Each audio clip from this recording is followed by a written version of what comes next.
July. The asphalt was radiating a scorching heat under the sunlight, baking the city like an oven. The houses and trees by the street were slightly distorted.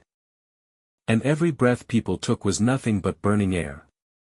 But sitting in the car, felt like he was in an ice cave. His hair stood on end and goosebumps covered his whole body. A few minutes ago, had woken up from a daze and found himself in a weird car speeding down the road. Still groggy, he snapped awake. How could he have gone from sleeping on his dorm bed to being in a car he'd never seen? Did that make any sense? In the driver's seat, the rearview mirror showed a hard, expressionless face. The driver, dressed in a sharp black suit, had eyes as sharp as frozen knives, with a dangerous keep-away vibe. He didn't look like a good person. Was he kidnapped? But who would break into a college dorm in broad daylight to kidnap some average student taking a nap? And how did they get in, and how did they carry him out? Was it even safe for guys to nap in the dorms anymore? Didn't understand. This was unreasonable. Right when was about to lose it and scream, suddenly, an intense pain erupted without warning. A tsunami of memory fragments surged in, forcefully stitching together and reorganizing. Countless images flashed through his mind, memories gradually gathering and presenting themselves completely before his eyes. He got it. He understood. He hadn't been kidnapped. Had transmigrated. Swallowed the scream and slumped weakly in the car. He didn't get it. No car accident, no blow to the head, no weird object, none of the usual transmigration triggers. How could he have transmigrated? When did he get so lucky? Gasped sharply. Could it be the passive talent of his identity? Alright, that made sense. That's how it works these days. The laws of web novels never lie. Figured had found the reason. He took a deep breath, trying to calm his chaotic thoughts. After a few seconds, he began to sort out the identity he had transmigrated into. The original host was also named an Yasumi name. But unlike him, the original host was born into a prestigious family. The group was one of the most famous corporations in the world. Had excelled academically since childhood, graduated from a top university, and immediately took over part of the family business. Everything went smoothly for him. Moreover, he had a mix of 8 different nationalities, with handsome features. Everyone worshipped him, was a golden child. He had it all, and everyone was jealous. But Annie's face went stiff. 8 nation mixed blood. What the hell kind of setup is that? How does that even work? How many generations of complicated genealogy would that take? Too bizarre, abnormal. His mind still a mess, came to a simple conclusion. Something's off. Just then, the cool-looking guy who didn't seem like a good guy spoke. Chairman we're here. The cool guy, also the original host's driver, Lin He. He was supposedly a retired Special Forces soldier, some kind of soldier legend, and he didn't get it, but apparently the guy was a big deal. Lin He got out first, opened Annie's door, and gave a slight bow, gesturing for him to get out. Annie barely suppressed an eye twitch. He forced himself to keep up the aloof chairman and vibe and stepped out stiffly. Lin He closed the car door and stood a step behind Annie. Annie. Elegant, truly elegant. Gathering his thoughts, Annie followed the memories in his head and walked toward the company. Taking the private elevator all the way to the top floor CEO office, he was greeted by endless respectful greetings and bows. Hello, Chairman.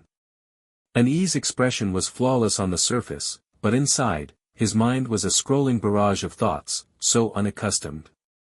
Finally entering his private office and shutting the secretarial team outside. He relaxed a little, letting out a long breath. The heavy door isolated him from the outside world. He practically collapsed into the wide leather chair, tilting his head back to stare blankly at the ceiling for 3 seconds. After 3 seconds. Are you there? Activate. Silence. He waited for a long time, but no response came. Boo-hoo. No golden finger. Isn't this supposed to be a transmigrator perk? Was a bit disappointed. Forget it. Since I'm here, I'll make the best of it. He took a deep breath and comforted himself. After all, this world's identity is far better than my original one. This starting hand is practically a royal flush. A domineering CEO. That's not something just anyone can be. The Roman destination that countless people dream of. What a steal.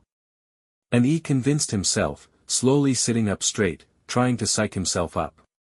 When he came in earlier, the secretarial team said there were documents needing his signature, already placed on the desk.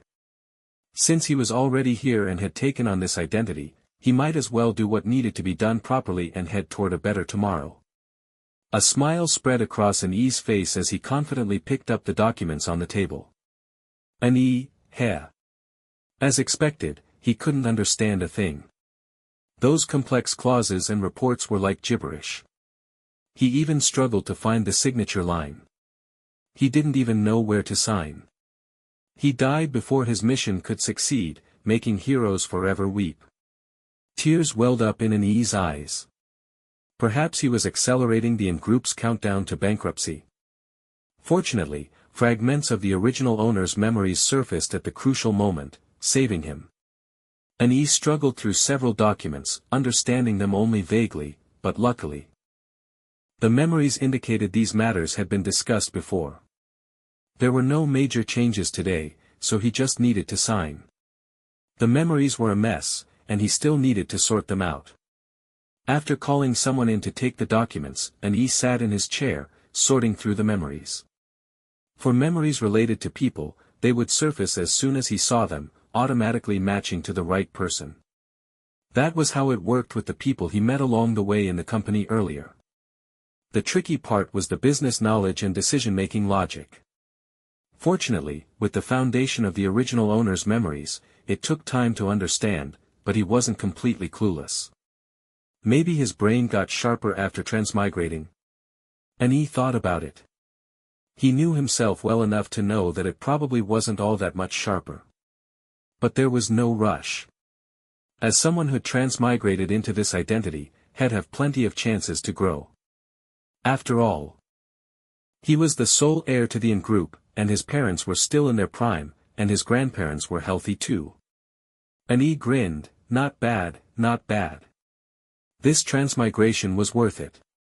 He went from a broke nobody to a Roman noble. This was a massive win. The heavens were indeed fair. Although he gained wealth, he also lost his worries and gained new ones. Chapter 2, Into Long Aocean's World, Day 2. Chapter 2, The second day of transmigrating into a cold and arrogant protagonist. In a cheerful mood, the afternoon slowly passed as he organized his memories. Around 5:30, a knock sounded from outside the office. Annie straightened up, straightened his lapels, and said, "Come in." A young man walked in. He wore a pair of gold-rimmed glasses, an immaculate blue suit, and a slight smile on his face. Oh, this was the original owner's, his executive assistant, Li Xian. Li Xian stopped in front of his desk and said, "Chairman, the itinerary is ready. We can set off." Annie then remembered that he had to attend a banquet tonight. Earlier, he had ordered a dinner reservation, wanted to eat first, since he'd never get enough to eat at the banquet. The banquet was for a business partner's birthday. His parents were currently abroad, so naturally he would represent the family. With that thought, Annie nodded. "Let's go." He stood up, resuming the demeanor of Chairman. Just like when he arrived, Lin he was driving, and Li Xian sat in the passenger seat briefing him on work matters. Soon, they arrived at a high-end Western restaurant. As a country bumpkin, Annie had never been exposed to such things. Fortunately, the original owner was a fan of Western food, so Annie relied on the residual muscle memory of his body to get through the dinner without a hitch. To be honest, he thought it wasn't very tasty. He felt that those beautifully plated dishes were far less fulfilling than a steaming bowl of beef noodles. Not that it was bad, maybe it was just a matter of personal taste. When he went to the changing room to put on the banquet suit, he casually instructed Li Xian, from now on, switch to Chinese cuisine. Li Xian didn't ask why, simply replying, yes. At 7:30 p.m., the stretch limousine glided into the hotel's radiant glow. An E arrived outside the banquet venue. Lin He drove off without a word to the parking lot, while Li Xian, carrying an elegantly wrapped gift, followed close behind An E into the brightly lit banquet hall. After handing the gift to the gift recipient, An E put on an impeccable smile and stepped forward to exchange pleasantries with the birthday celebrant. According to his memory, the birthday celebrant was named Dugu Ting. An E narrowed his eyes. The surname Dugu sounded quite extraordinary.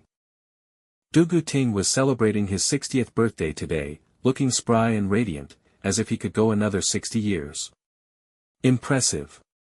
An E smiled and greeted him, Uncle Dugu, many happy returns. May your fortune be as vast as the eastern sea and your vitality as enduring as the sun and moon. You look even more radiant than ever. Dugu Ting laughed heartily and patted An E on the shoulder.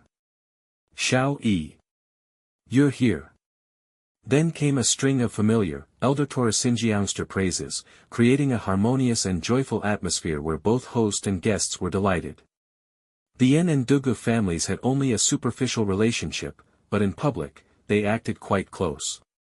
After chatting with Dugu Ting for a while, An E yielded his spot to others who came forward to exchange pleasantries. As soon as he left the center of the banquet, a swarm of people eager to cozy up to him surged forward. All sorts of people flocked to him like bees to honey. An E maintained the practiced smile of a seasoned socialite and kept chatting and mingling with those around him. Just then, an arm landed on his shoulder with a familiar, flippant touch. An E turned to look and saw a shock of flamboyant blonde hair and a young male face that screamed playboy. The others, seeing this, tactfully excused themselves, leaving them to talk in private.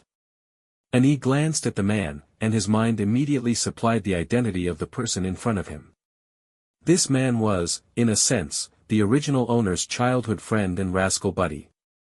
They had grown up together, and his family also ran a business. His name was Huang Chan. Huang Chan wasn't exactly a good person, but he was still quite competent and held his ground within the Huang family. Of course. That was mainly because his father was quite formidable. Although Huang Chan wasn't a good person, he was only a small-time troublemaker. The original owner had a great relationship with him, not just surface-level brothers, but truly closer than blood brothers. Huang Chan draped himself over An E like a boneless figure, grumbling, his breath smelling of alcohol, "You're finally here. I've been bored out of my mind. Listening to all that roundabout nonsense, my ears would grow calluses." "I came on time," An E said, pushing Huang Chan, who was leaning on his shoulder, away. "You've heard this for over 20 years. Haven't you gotten used to it? This kind of thing. You'll never get used to it. Don't you know me? I'm a man who loves his freedom." Huang Chan straightened up slowly with An E's push. Then, as if remembering something, a mischievous gleam lit up his eyes, and he leaned in close to An E's ear, whispering conspiratorially, "But today's banquet is pretty interesting. Though." An E brushed imaginary dust off his shoulder. "Interesting? First time I've heard you describe a banquet that way." Huang Chan waggled his finger with a knowing air. "That's because you don't know. Today, Dugu Yuan and Yang Sisi are both here. There's gonna be some drama." An E. A jolt went through his heart. Dugu Yuan. That name. It's like. Neither his family members, nor the servants of the Du family, nor anyone else around him paid any attention to him, and they bullied him whenever they had the chance. He was like a poor little weed in the field, utterly pitiful. An E had a bad feeling about this. Such a name, such a setupet just screams ominous vibes no matter how you look at it. I mean, not to mention, in a prestigious family like the Du family, even if Du Guyuan isn't valued, how could he end up getting bullied by everyone? And Yang Cece.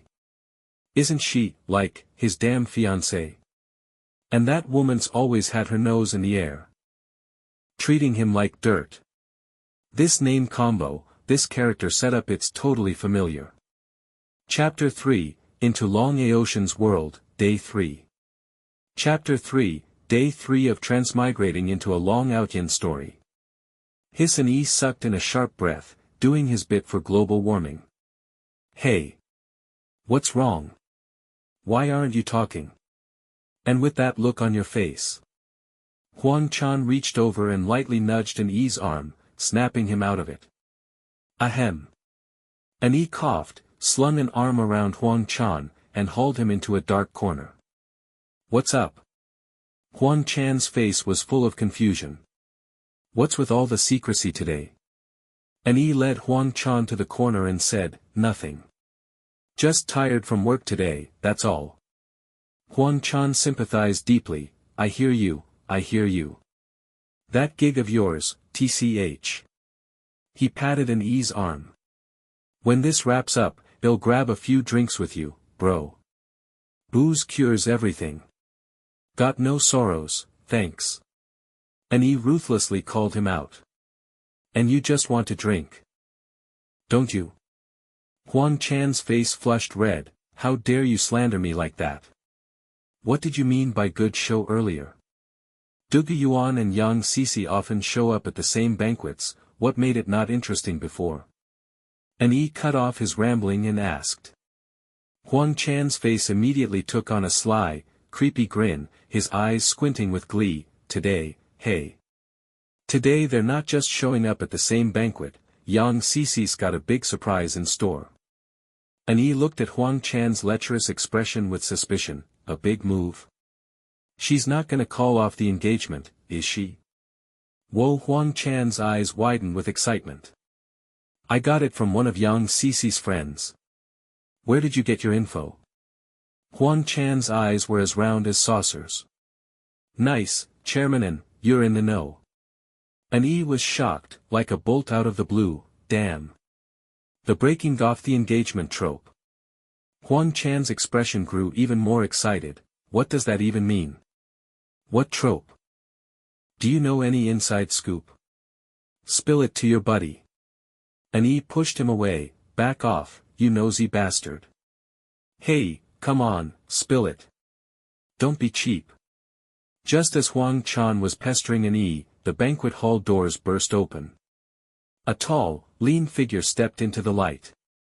He had a strikingly handsome face, almost sharp, with a mysterious and cocky smile on his lips.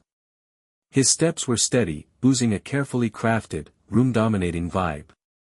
The moment an E saw him, he shuddered, and a flood of information rushed into his mind. So he hadn't just transmigrated into a novel. Into a cheesy, illogical, old-school dumb male lead novel packed with engagement breaks, harems, business wars, gangsters, and rich families, a hot mess of clichés. The title was The Dragon King Returns, Domination in the Business Underworld. In short, the protagonist, Du Guyuan, was originally a neglected young master of a big family. He had an older brother and a younger brother. Despite being born into wealth, he was oddly unloved, a discarded son of the elite, bullied and humiliated, even publicly shamed by his fiancée when she broke off their engagement. But no one knew that he was hiding extraordinary talent. Since middle school, he had been secretly building his power, slowly developing his own business empire. During this time, hot secretaries, sweet newbies, gorgeous female CEOs, and pretty teachers all fell head over heels for him. In the end, he returns like a king, crushes everyone who ever messed with him, reaches the pinnacle of the business world, gets endless romantic luck and lives a life of luxury. And an E's role. He's the rival CEO who fights him over all those beauties. The dumbass second male lead who keeps acting stupid, keeps trying to outdo him, and keeps getting humiliated by the MC. Through a series of stupid moves and back-and-forth schemes, not only does an E end up in a psych ward, but his parents and relatives fall one after another like lemmings under Duga Yuan's hands, until the An family is ruined, with some dead and some insane. And now. An's eyes locked onto the charismatic figure slowly walking to the center of the banquet. Right now. The engagement-breaking moment. At this, a twisted, choked curse exploded from An's throat. Fuck. Huang Chan stumbled back, startled, his blonde head nearly crashing into the champagne tower. Holy shit. Bro. Huang Chan, still shaken, stared at An's almost twisted face. Are you possessed or something? An abruptly turned his head to look at him, making Huang Chan instinctively step back. Bro, are you okay? An gritted his teeth. Fucking. Fine. In the plot, Huang Chan ends up just as badly as An, with his entire family suffering the same fate. But in the story, Huang Chan was literally out of his mind, egging An on to snatch all the protagonist's beauties. And honestly, he was a big reason they ended up so badly. Huang Chan, his spine tingling under An's stare, tremblingly reached out a finger, cautiously poking An's arm like he was about to touch a live bomb. Good that you're fine. Easy there, boss man. At this moment, in the center of the banquet, Duga Yuan was standing before Duga Ting. He looked totally arrogant, oozing badass energy. His whole body exuded an aura of I'm awesome. How could anyone think this guy was a poor little thing? Is the world's filter made of frosted glass and cataracts? An was confused, utterly baffled. Something was seriously wrong with this world. Seeing An seem to have calmed down, Huang Chan's nosy heart flared up again. He leaned in with his usual contemptuous tone and sneered, "Tisk, look at that poor lost cause, Duga Yuan, what a poor little thing." An.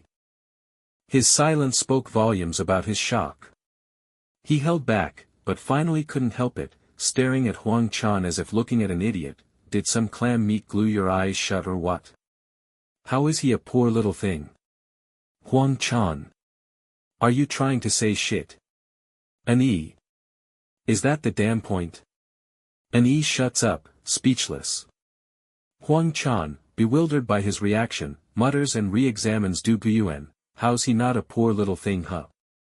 As he speaks, Huang Chan's voice falters, a hesitant expression on his face, his eyes showing rare confusion and puzzlement. Well, he doesn't seem like such a poor little thing. It's strange the way he looks kinda creepy. Weird, why did I ever think he was such a poor little thing? Chapter 4, Into Long Aocean's World, Day 4. Chapter 4, The Fourth Day of Transmigrating into a Long Outyan World. An raised an eyebrow and squinted at Huang Chan. Glancing around, he saw that everyone's expressions mirrored Huang Chan's from moments ago, still wearing expressions of cheap, hypocritical pity and schadenfreude, as if collectively afflicted with selective blindness. An had no idea how to even begin complaining.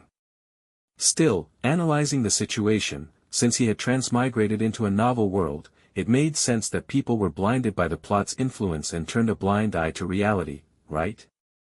The power of the plot was both domineering and absurd. And based on Huang Chan's reaction, the plot's hold wasn't too strong. A simple reminder could snap him out of it. Of course, it might also have something to do with them being villains in the story. But for now, it was all just speculation. Just then, a woman's voice rang out loud and clear across the banquet hall. Break off the engagement. In breaking off the engagement today. An focused his gaze sure enough. It was young Cece. Huang Chan instantly forgot his earlier doubt, his eyes gleaming with excitement. Rubbing his hands together with glee, he grabbed An and dragged him toward the commotion. He had to get a front row seat for this drama. An stumbled from being yanked, twitching at the corner of his mouth, and was passively pulled by Huang Chan to the very front of the crowd. The banquet hall was so quiet you could hear a pin drop. At that moment, everyone attending the banquet had undisguised shock on their faces, as if they never expected something like this to happen. How interesting! Jeverion's eyes were filled with barely concealed curiosity and excitement. To be honest, and Yi was shocked too. For young Cece to storm into her fiancé's elder's birthday party and make a scene about breaking off the engagement besides being an idiot, he couldn't think of any other explanation. Even if she got her wish today and broke it off, no, she would break it off today. But after the banquet, she would definitely face consequences. Stupid beyond belief. Standing in the middle of the banquet hall, Du Guyuan's face was gloomy, dark enough to drip with water. The rest of the Du family looked equally grim, as if they'd all been painted with cheap black paint. And young Cece is in for it. He remembered in the original plot, young Cece had done exactly this, and her fate wasn't much better than an Yi's or Huang Chan's. The only difference was between dying horribly or dying slightly less horribly. Du Guyuan stared deeply at young Cece, a cold, cruel, textbook villain bloodthirsty smile slowly curling at the corner of his mouth. Ha! Fine. Very fine. You want to break off the engagement with me? Young Cece, like a proud peacock, held her head high and looked down at him with a gaze that screamed garbage. Of course I want to break it off. Look at yourself, what part of you is worthy of me? The man I will marry must be the most outstanding in the world, like, humph. As she spoke, a hint of coyness even appeared on young Cece's face. An fucking legendary. Du Guyuan's face looked terrible, he felt the sting of being cuckolded on a grand scale. He gritted his teeth and said, don't regret this. He didn't care about young Cece at all, he cared about his own face. Though in others' eyes, he didn't have much face to begin with. But since she dared to do this, he would make sure she didn't get away with it. Du Guyuan swore in his heart, 30 years east of the river, 30 years west, don't bully a young man in poverty. He would make young Cece pay for today's stupidity. 100-fold repayment for today's humiliation. Upon hearing his words, young Cece's expression grew even more disdainful. Regret? Ha ha ha. Regret breaking off the engagement with you? That day will never come. Young Cece wanted to twist the knife in a few more times, but was cut off by a furious roar. Enough. Du Guyuan's face was like stone as he stepped forward, his gaze sharp as a blade. Miss Yang, since you look down on the Du family so much, then this engagement ends here. I will personally visit your esteemed parents to inform them. Young Cece's arrogant momentum faltered, a barely perceptible twitch at the corner of her mouth. But she said nothing, held her noble head high, and turned to leave. An rubbed his forehead. This utterly stupid, utterly ridiculous engagement cancellation was happening right before his eyes. Absolutely baffling. Beside him, Huang Chan didn't share the same gleeful expression as everyone else. Instead, he stood frozen, saying to An, I feel like something's off. An reached out and patted his head, looking at him with pity. Congratulations, you finally grew a brain. Around them, hushed murmurs of discussion began. Du Guyuan. An old fox indeed's got skill, kept his expression unchanged and loudly announced for the guests to continue enjoying the banquet, as if it were just a minor entertainment. An nodded to himself. An old fox indeed's got skill. Du Guyuan seemed to say something to Du Guyuan. Du Guyuan shot him a vicious glare and, as if to ignore him, waved him off to leave. Just as Du Guyuan took his first step out of the venue, An froze in place. Beside him, Huang Chan's confused rambling didn't even register. At that moment, his ears were filled with a deafening noise. It was as if thousands of out-of-control, frantic ducks were shouting through loudspeakers right next to his ears, turning into sharp needles stabbing into his brain. His head felt like it was splitting with pain. Those shouts seemed like someone was yelling something excitedly, causing An to step back 2 steps involuntarily, almost losing his balance. Huang Chan beside him was startled and quickly reached out to steady him. What's wrong? What's wrong? I told you something was off with you today. But now An was in no state to pay attention to him, the intense cacophony captivated and shattered his mind. His throat felt constricted, and he could only scream inwardly, stop. Stop! Stop! Fortunately, as he kept wishing fervently, the noises in his ears actually began to fade gradually. There were fewer voices. As if some sounds were filtered out, and he gradually began to make out some of the words around him. Some distinct words began to surface. Come on, dude, this is a bit too sloppy. Is the author brain dead? Fucking hilarious. How is this even possible? Did the author get his head slammed in a door? Young Cece will definitely regret this. I can already imagine what happens next. The male lead explodes, the ex-fiancée cries her eyes out, the male lead flaunts with other beauties. A classic face-slapping revenge arc after the engagement is broken. The author must be a single-celled organism. I'm totally indifferent to this kind of plot. Make waves. Blitzkrieg Poland. Annie's face went stiff. He pushed aside the warm water Huang Chan had handed him and said, I'm fine, just a little tired. Chapter 5, Into Long Aocean's World, Day 5. Chapter 5, Day 5 of Transmigrating into Dragon-Proud Heaven. If I'm not mistaken, the voices I hear are the book reviews, right? Live bullet comments. And they're in sync with the story's progress. Maybe, this is my golden finger. Being able to hear comments seems pretty good.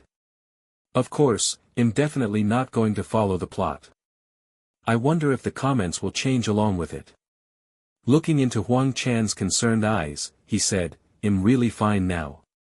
Huang Chan was dubious, let me know if anything's wrong. Remember to go to the hospital for a checkup later. Annie nodded, putting on a weak expression. He declined others who came up to talk to him, and went over to say goodbye to the Du family. Maybe because he looked pale, the Du family didn't say anything. Maybe they were even hoping everyone would leave early. He notified Li Xian via phone, said goodbye to Huang Chan, got into the car, and sped off. Annie sat in the car, rubbing his temples. Although the voices in his head had weakened a lot, they were still chattering intermittently. He had tried to control it earlier, but there was no way. Fortunately, the voices had gradually begun to disappear. From just now until now. All the comments he heard were related to Du Guyuan's broken engagement. And he guessed that maybe the comments he could hear were either related to the plot or only audible after interacting with the protagonist. It wasn't that he could hear readers' comments all the time. And he slowly exhaled. Not being able to control the comments, hearing them only at key moments, was actually a good thing. At least it preserved some peace. Ding! His phone pinged. And he opened it to find a message from Huang Chan.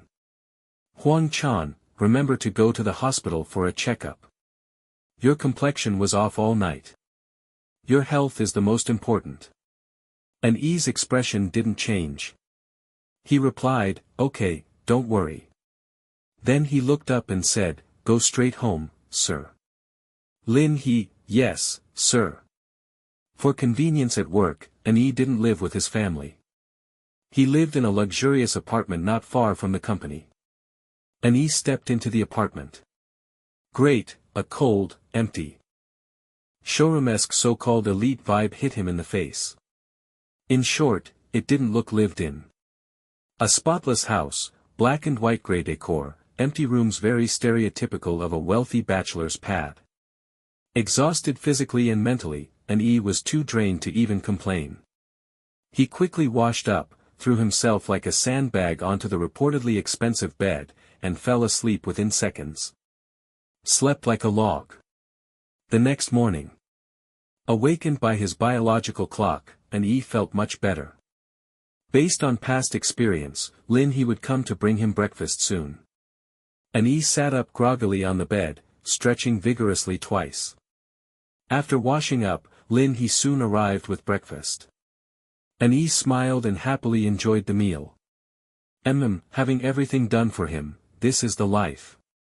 After breakfast, Yi went to the company to start his day's work. It had rained lightly last night. The air still held the cool, damp feel from the rain.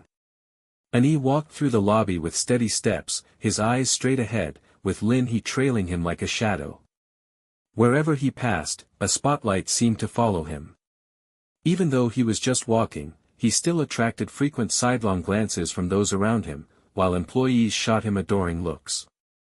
As he entered the elevator, there were many hushed, disappointed gasps around him.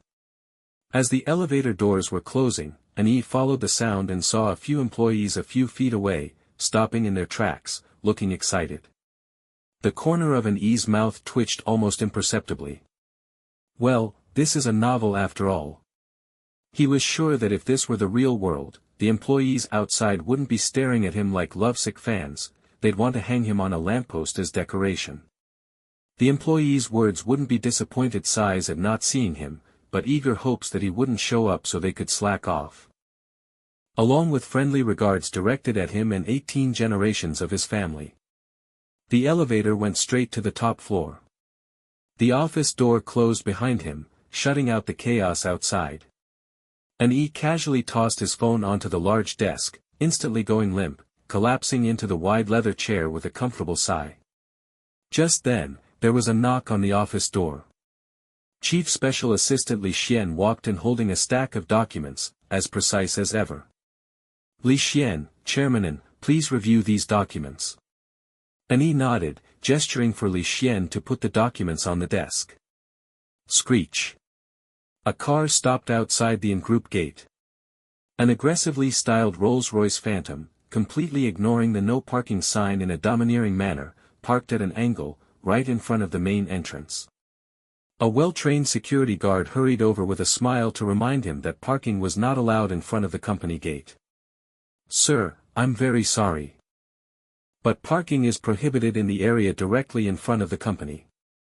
If you need to park, please turn left ahead into the underground parking lot. The driver immediately frowned, as if he were about to say something. The rear window slowly rolled down, revealing a sharp-featured face full of displeasure. He snorted coldly, his gaze contemptuous, and spoke with an air of condescending arrogance. Humph. Are you looking down on me? Security guard. Security guard. Biting back a curse, the guard smiled politely and said, Sir, you misunderstand. That's absolutely not the case. It's company policy, and it's also for the smooth traffic flow at the entrance. Please understand and cooperate. The man snorted coldly, as if remembering something, and said to the driver, head to the parking lot. The driver gave the security guard a cold glare and prepared to drive away. The security guard kept his smile unchanged, thank you for your cooperation. After the car drove off, the smile on the guard's face instantly vanished. He spat fiercely in the direction of the taillights. Pfft. What a piece of crap. Freaking lunatic. A moment later, a young man dressed in stylish clothes approached the company gate, followed by the driver from earlier. With a bad expression, the man strode quickly toward the reception desk.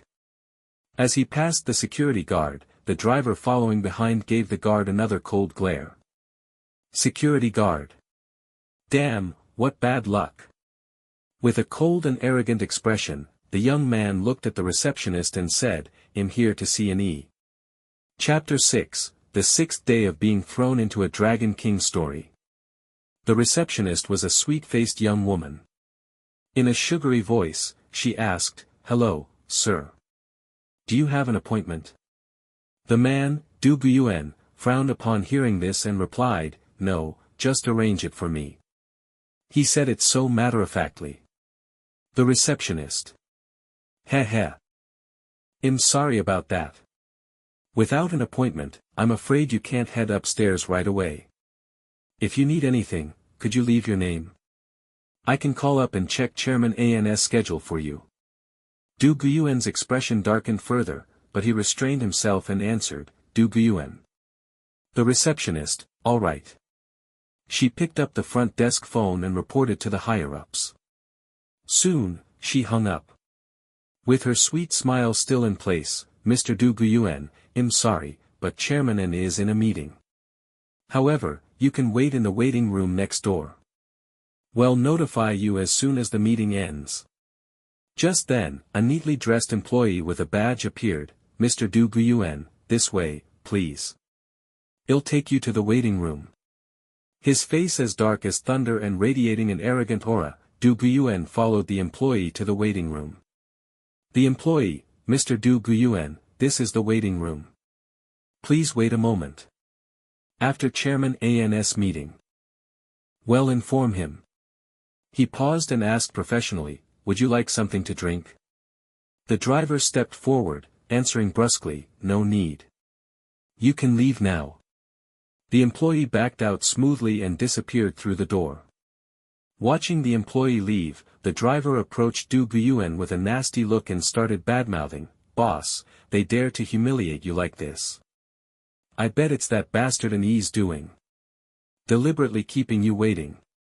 Du Guyuan sat on the sofa, letting out a cold snort. "Humph, I'll make them pay." Meanwhile, An was in a meeting. Thanks to the previous owner's memories and knowledge, he was handling the situation pretty well. When the meeting ended, the wall clock showed it had been nearly an hour and a half. An returned to his office with Li Xian. "Li Xian, get Zhang Chang to come to my office later." Li Xian: "Yes, Chairman N." He quickly added, "Chairman N. Mr. Du Guyuan is here to see you. He's waiting in the waiting room." An froze in his tracks. Du Guyuan? His plot alarm instantly went off. This wasn't in the original story. At this point in time, shouldn't this Dragon King be busy taking down the Yang family, pulling the whole "don't mess with the poor kid" routine? Why was he coming to see him, the designated villain? He had no intention of getting involved with Du Guyuan's affairs like in the original story. Let them fend for themselves. Why was Du Guyuan coming to him now? Was it the world's will, seeing that he wasn't fulfilling his role as a tool, and fixing the plot? An couldn't help but let his imagination run wild, even shuddering a little. An frowned and asked, "Did he say what he wanted?" Li Xian shook his head. "No, he just insisted on seeing you." An rubbed his forehead in frustration, a hint of helplessness in his eyes. "All right. Let's go see what he wants." In the waiting room. The atmosphere was tense. Du Guyuan stood impatiently by the window. If it weren't for his driver being the only other person there, he would have already blown his top. What nerve this An has, making him wait so long. Did he really think he was just some pushover, a poor little thing? Ha! Ignorant ants. They had no idea what kind of existence they were dealing with. Click. The door lock clicked softly, cutting off Du Guyuan's internal Dragon King monologue. He turned around to see An, impeccably dressed in a tailored suit, standing at the door with a disgustingly phony smile on his face. Almost simultaneously hammered An's eardrums. Hearing the comment section chatter in his ears, An maintained his flawless smile. "Welcome, welcome. My apologies for the delay, I was in a meeting. I had no idea you were here. Mr. Du Guyuan. Please forgive my neglect." An gestured for Du Guyuan to take a seat, then sat down on the opposite sofa. He also signaled Li Xian to prepare drinks. It seemed that whenever he interacted with the protagonist, he could hear the comment section. That made sense, the story revolves around the protagonist. Seeing An, Du Guyuan toned down his arrogance. "Not at all. It was my sudden visit." An's smile didn't waver. "You're too polite, Mr. Du Guyuan. May I ask what brings you here today?" At the mention of business, a smug, condescending smirk immediately spread across Du Guyuan's face. Du Guyuan sat on the sofa crossing one leg over the other, his fingers interlaced casually on his knees, his whole posture like a big shot sitting on his own throne, as if he had "I'm the man" written on his forehead. An. Seriously, so rude. Du Guyuan smirked. "I'm here today on orders from my old man to offer Chairman N a golden opportunity. I wonder if Chairman N is interested in cooperating." An, damn it, what are you smiling at? I'll knock your teeth in. An kept a straight face. "Oh. I don't know what Mr. Du is referring to. I'm all ears." Du Guyuan's smirk widened, as if he could already see an E bowing to him. He chuckled and threw out the bait, "Chairman, I'm sure you've heard of that big event in the east end of town, right?" An E raised an eyebrow. The thing in the east? Well, he was aware of it. He remembered from the plot the famous sinkhole rumor, saying that a new commercial center was going to be built in the east. So land prices in the east skyrocketed. Among them, the largest piece of land was snapped up by the Du family, and Du Guyuan had put in considerable effort. But it ended up being nothing but a rumor, so the Du family suffered huge losses. By all rights, the loss shouldn't have been that severe, but as luck would have it, a large industrial facility sat on that land. So it was contaminated. This was. And he thought it was absurd. How could such false rumors arise about policy-related matters? Later, various rumors about the land being bad emerged, causing land prices there to plummet ridiculously. This directly led to the Du family's project on that land becoming a stalled building, with no further development. As for why these illogical things happened, an E could only chalk it up to bugs. After all, this was a novel. How could it not have bugs? Some authors even write books full of bugs. Right? Chapter 7, Day 7 of Transmigrating into a Long Outyan Story. And he already knew he had to refuse Du Guyuan. But he had to say no, just not too bluntly. So an E replied, "I've heard a thing or two." The comment section buzzed in his ears, and as he listened to their words, he almost burst out laughing.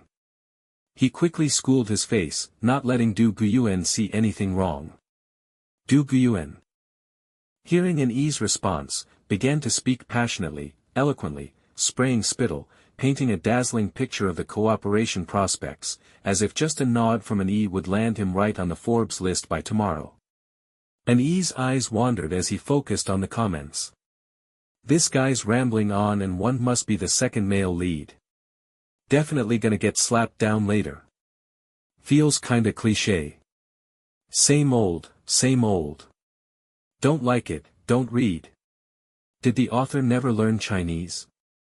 It's either a sinister smirk or a cold stare.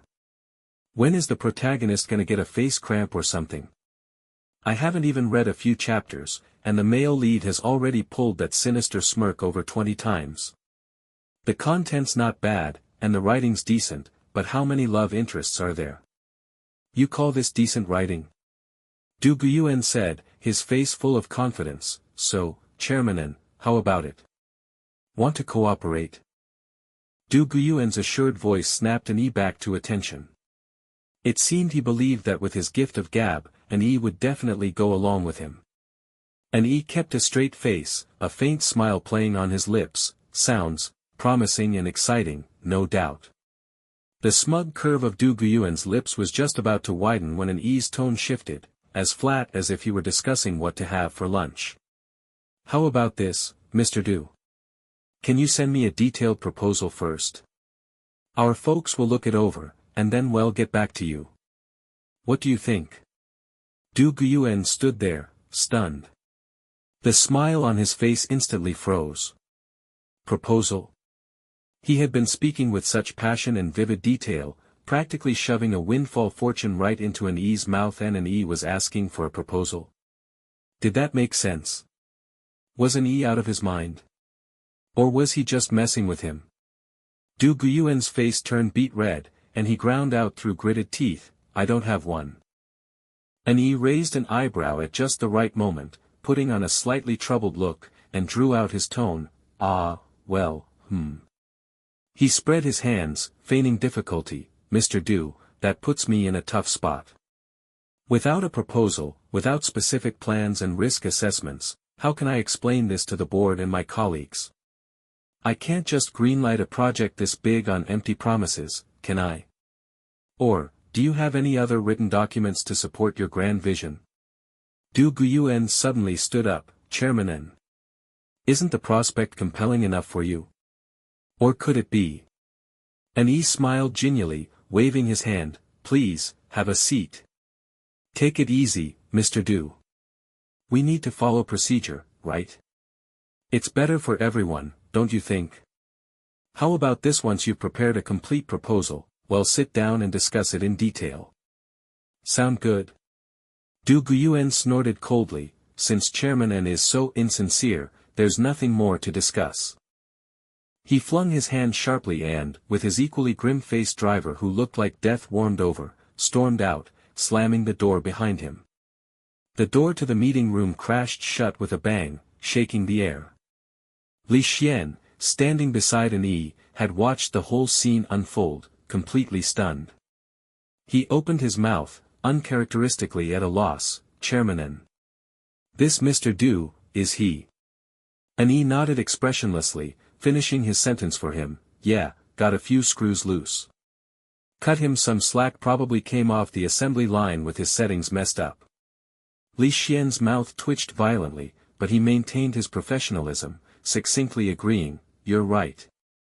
An Yi sighed. It seemed he couldn't avoid if plot was self-correcting. Today was just pure chaos. All just to give the male lead an excuse to come after him. An Yi stood by the window, looking down at the street. He glanced at the two figures already outside the company gate. Whatever. I'll deal with it when it comes. There's always a way. After all, with Du Guyuan's pea-sized brain, the trouble he can cause is limited. An Yi turned. Let's go. Back to the office. Li Xian understood. He quietly gave his boss a mental thumbs up. Comment section. The male lead is an idiot. No, the male lead isn't an idiot, the author's the idiot. No, the author wrote this novel with their toes. I'm dying laughing. Guys, I can't take it anymore, this is too damn awkward. No way. No way. Who actually reads novels with their brains switched on, right? Fresh and novel, it makes me feel confident in my own IQ in this book. I'm just gonna slap a 1-star review on this SHT. I'm different though, I give it 6 stars. The writing is a bit over the top, but it fits the book's moronic vibe. Ha ha ha ha ha ha, insert 100 has here. Why does this villain feel like a normal person? Not just that, that security guard is also clear-headed. In a book like this, normal people don't last long. Come on, come on. Place your bets. How long until this villain dies? Betting's open. Bet on which chapter Chairman N bites the dust. I say within 10 chapters. I bet 5 chapters. 3 chapters. No more than that. An Yi's face darkened. You can't talk right, can you? If you can't, then keep your mouth shut. Humph. Du Guyuan walked out of the gate with his driver, took one look back, and returned to the car, his face grim. As the driver drove away, he fanned the flames indignantly. Boss, that An Yi really doesn't know what's good for him. We came to visit politely, and he made you wait that long. He didn't even come out to greet us, is obviously looking down on us. Du Guyuan's face darkened and he cut him off. That's enough. Shut up. Hell, pay for this. The driver pulled onto the road and happened to spot the young security guard who'd stopped them earlier. As if sensing something, the security guard turned and looked over. A malicious grin twisted the driver's face, and he raised his hand to slash across his throat, as if to say, just you wait. Security guard. He stared expressionlessly at the car's taillights disappearing into the distance and spat loudly, Tui. 2 nut jobs. What a disgrace. The driver drove Du Guyuan toward his bar. After suffering such a huge humiliation today, Du Guyuan should, by any logic, go to the bar to drown his sorrows. Although it was still morning, who says he can't party from morning till the next morning? Chapter 8, Day 8 of Transmigrating into a Long Outyan Story. July, the hottest time of the year. Cars on the road were like steamers on a fire, so hot it was suffocating. Du Guyuan asked the driver to turn down the temperature by 2 degrees. But it did not alleviate his anger. Not just him, everyone on the street was irritable. The slightest friction could make them explode. The car had been going smoothly when it suddenly stopped. Du Guyuan snapped, what's going on? The driver rolled down the window and stuck his head out. What drifted in through the window was an irritating racket.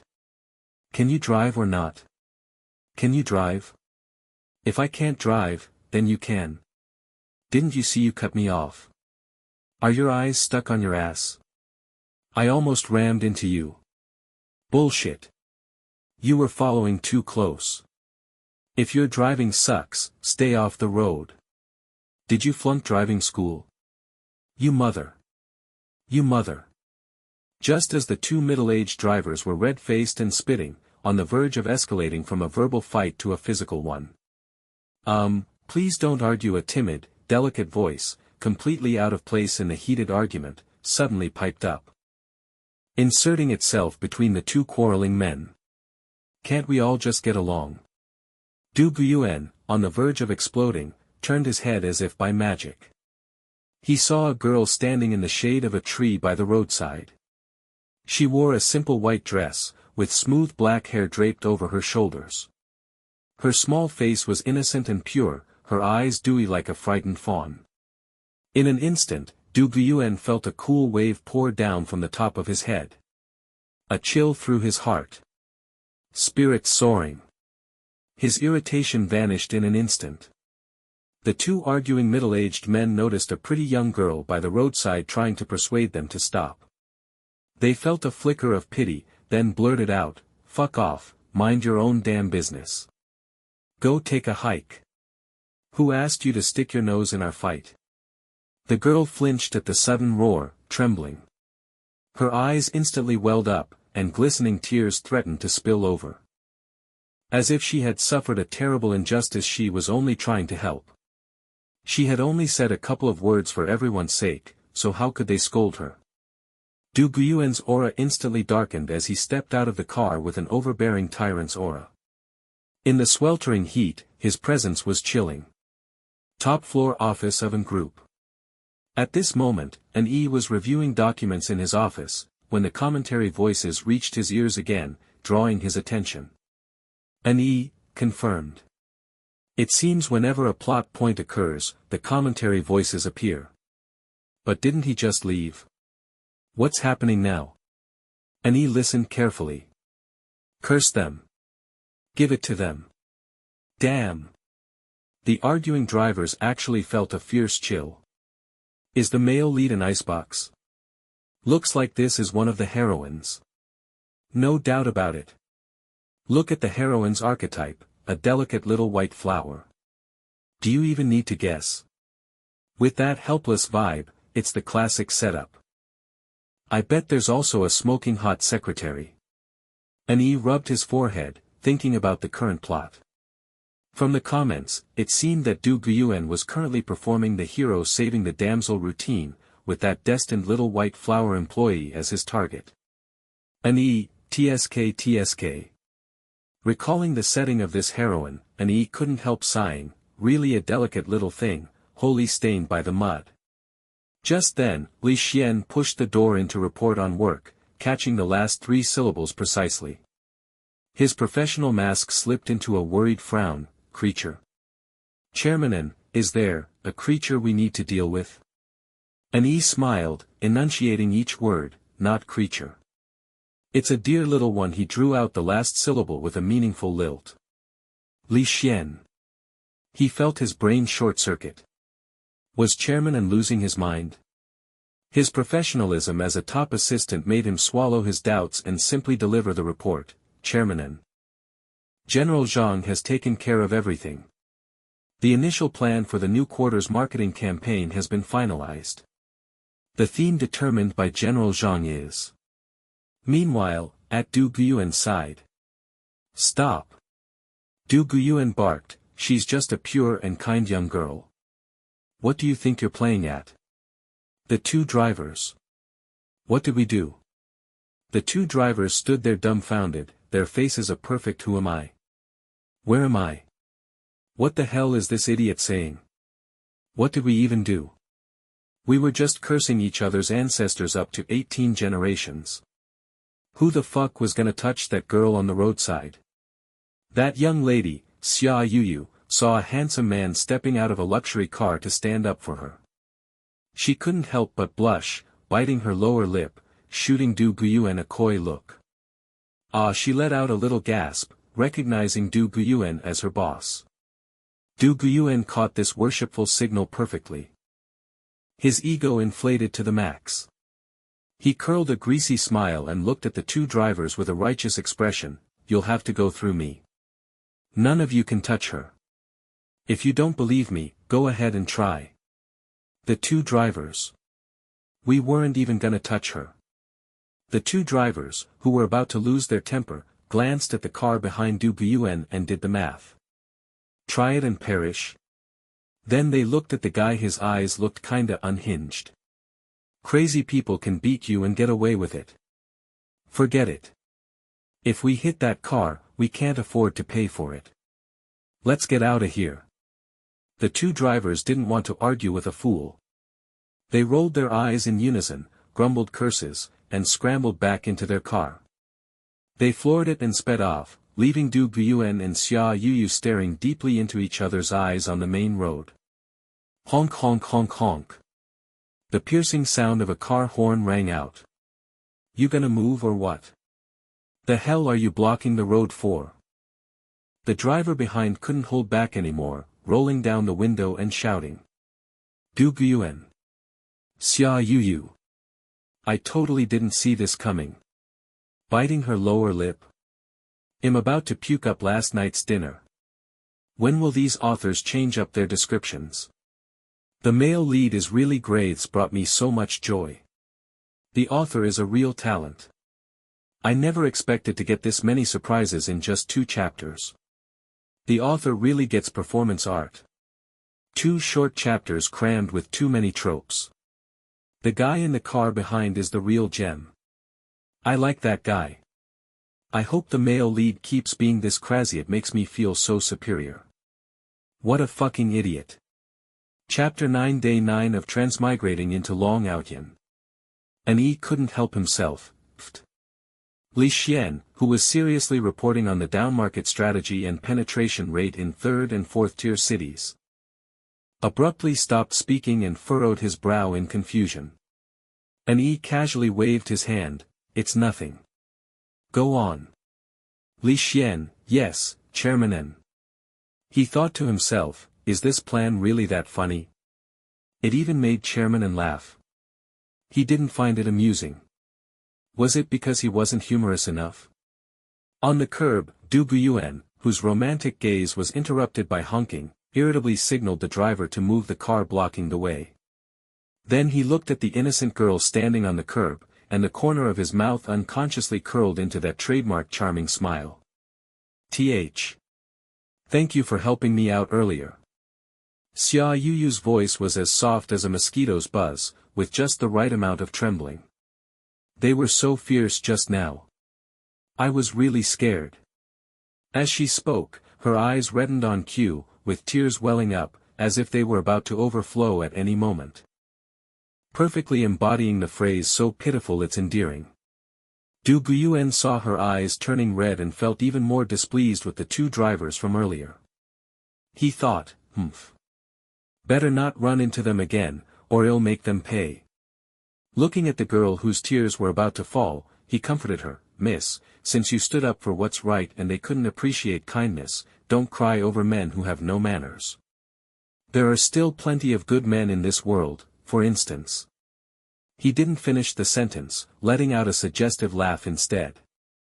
Xia Yuyu lowered her head, pretending to wipe the corner of her eyes with a tissue, perfectly concealing the slight twitch at the corner of her mouth and the eye roll to heaven. When she looked up again, she was once again the picture of tearful beauty, pitiful and charming, Thank you for comforting me. Du Guyuan took another step closer, near enough to smell the perfume on her. May I know your name? Xia Yuyu reached up to tuck a strand of hair behind her ear, blushing as she said, My name is Xia Yuyu. And, what about you?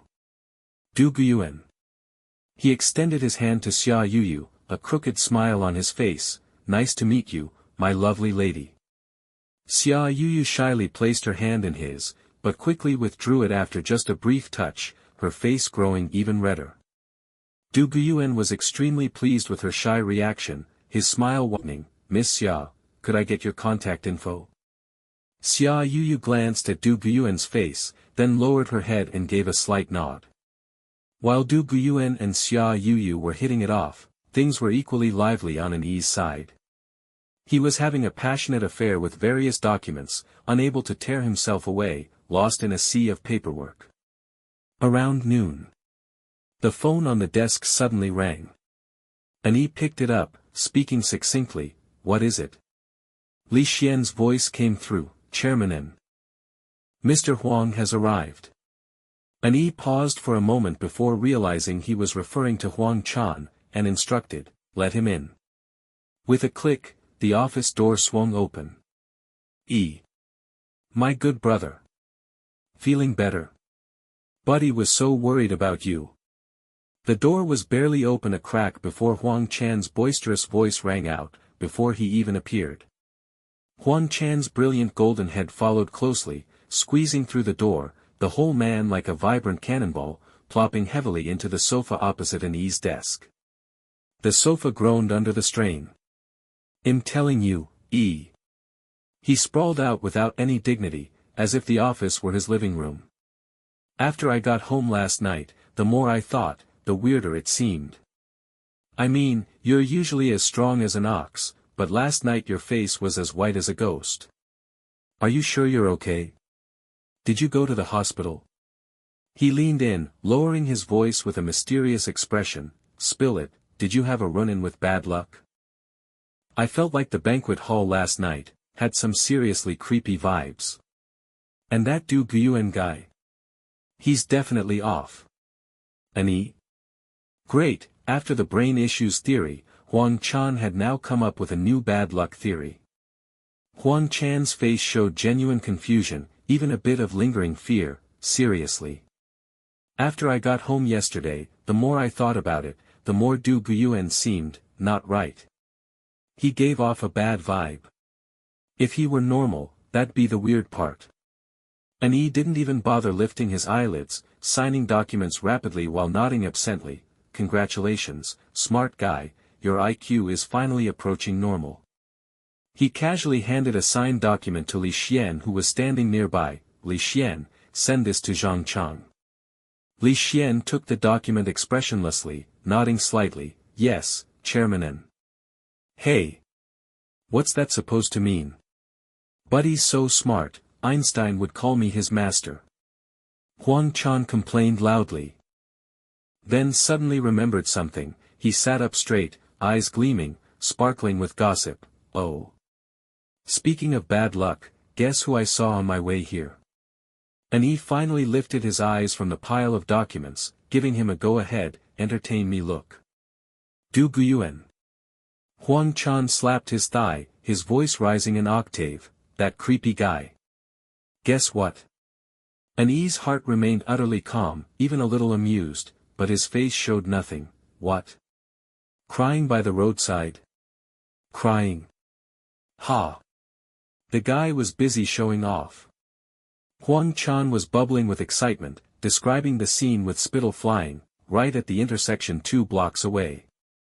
That flashy Rolls-Royce was parked dead center in the road, like a roadblock. He was acting out a roadside drama with some girl in a white dress, so delicate she'd blow away in a breeze. TSK, what a scene. Huang Chan imitated him dramatically, like a storyteller. "So there's Du Guyuan, chin so high it could touch the sky." Yelling stop. At two drivers who were just heatedly exchanging ancestor-saluting pleasantries in a heated argument. Then Huang Chan jumped up, striking a heroic pose like an eagle spreading its wings. He swished and blocked himself in front of the girl, with a look of arrogance, like a god descending to earth. "With me around, no one can touch her." "Oh my god." Huang Chan exaggeratedly clutched his cheek. "So cheesy. So greasy." Buddy instantly lost 3 teeth on the spot. After his imitation, he couldn't help laughing loudly. The best part was, a long line of cars had piled up behind, honking like crazy, and one guy rolled down his window and yelled, "Move it! Are you sick? Blocking the road." Ha ha ha ha. You should have seen the look on Du Guyuan's face, like head just eaten a fly. Chapter 10, the 10th day of transmigrating into the long Outyin world. A faint smile tugged at Annie's lips. As Huang Chan narrated, it was as if he could hear the familiar barrage of ha ha ha and you from the real-time bullet comments echoing in his ears. He took a sip of his coffee, masking his amusement. Oh. And then? Nothing after that. Huang Chan pouted, unimpressed. The car drove past, so I left, tsk, jumping into a new relationship right after being dumped. That's some mental fortitude, freaking insane.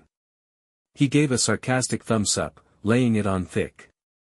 So, Annie set down his coffee cup. Our second young master Du, after suffering the absolute worst humiliation of being publicly called off the engagement at the family banquet, went out the next morning under the scorching sun, saving a damsel in distress in the middle of the road, and winning her heart. Exactly. Huang Chan got excited and slapped the table again, but then a rare hint of hesitation and confusion flickered across his face. But, this whole thing, it's too coincidental. So coincidental it's like a pre-written script. There's something damn fishy about it. Annie silently gave Huang Chan a mental thumbs up, pretty good intuition. Wasn't this chance encounter just a newbie gift pack forced on the male lead by the will of the world? Achieved harem 1. Huang Chan stood up hesitantly, looking around like a thief, then sidled up to Annie, lowered his voice, and said with an incredulous expression, "Let me tell you something, don't think I'm crazy, okay?" Annie arched a brow. "Oh really?" Huang Chan grabbed Annie's shoulders. "It's just now." Annie frowned. "What happened?" "Huang Chan, when I saw that girl just now, my brain glitched." His eyes went wide, his voice dripping with disbelief. "You know, the first thought that popped into my head was, no joke, fucking snatch that woman. And then, offer her to you." He looked like he'd just seen a ghost.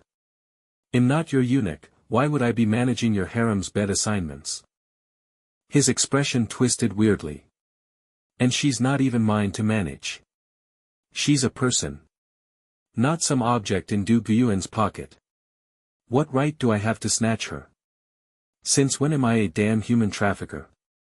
He tugged at his golden hair in agony and asked with genuine existential distress, could my deepest, darkest desire actually be, to become your chief eunuch? Has your domineering aura evolved to the point where it can distort people's thoughts? Annie's lip twitched. "Hard pass. That domineering aura belongs to Du Guyuan, not me." He flicked Huang Chan's paw off his shoulder in disgust. "Sit down, stop pawing at me." Seeing Huang Chan's skeptical expression, Annie kindly offered an even more absurd explanation, "Maybe that thought isn't your fault." He smiled. "Maybe Du Guyuan knows how to curse people. Didn't you say he's creepy?" Huang Chan was blown away. "Really? Is that even legal?" Annie picked up his coffee nonchalantly. "Psych. It's fake.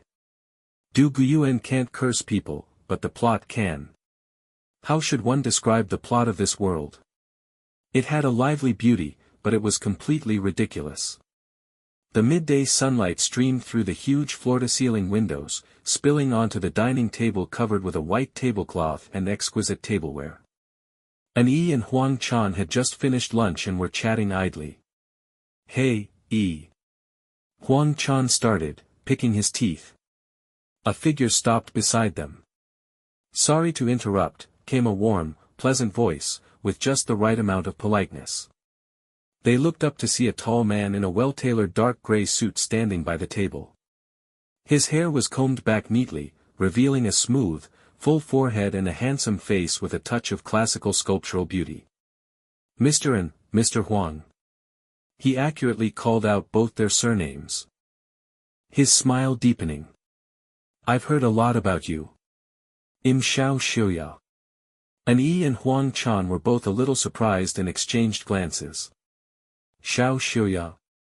An Yi frantically searched the original novel's database in his mind, only to conclude that this person didn't exist.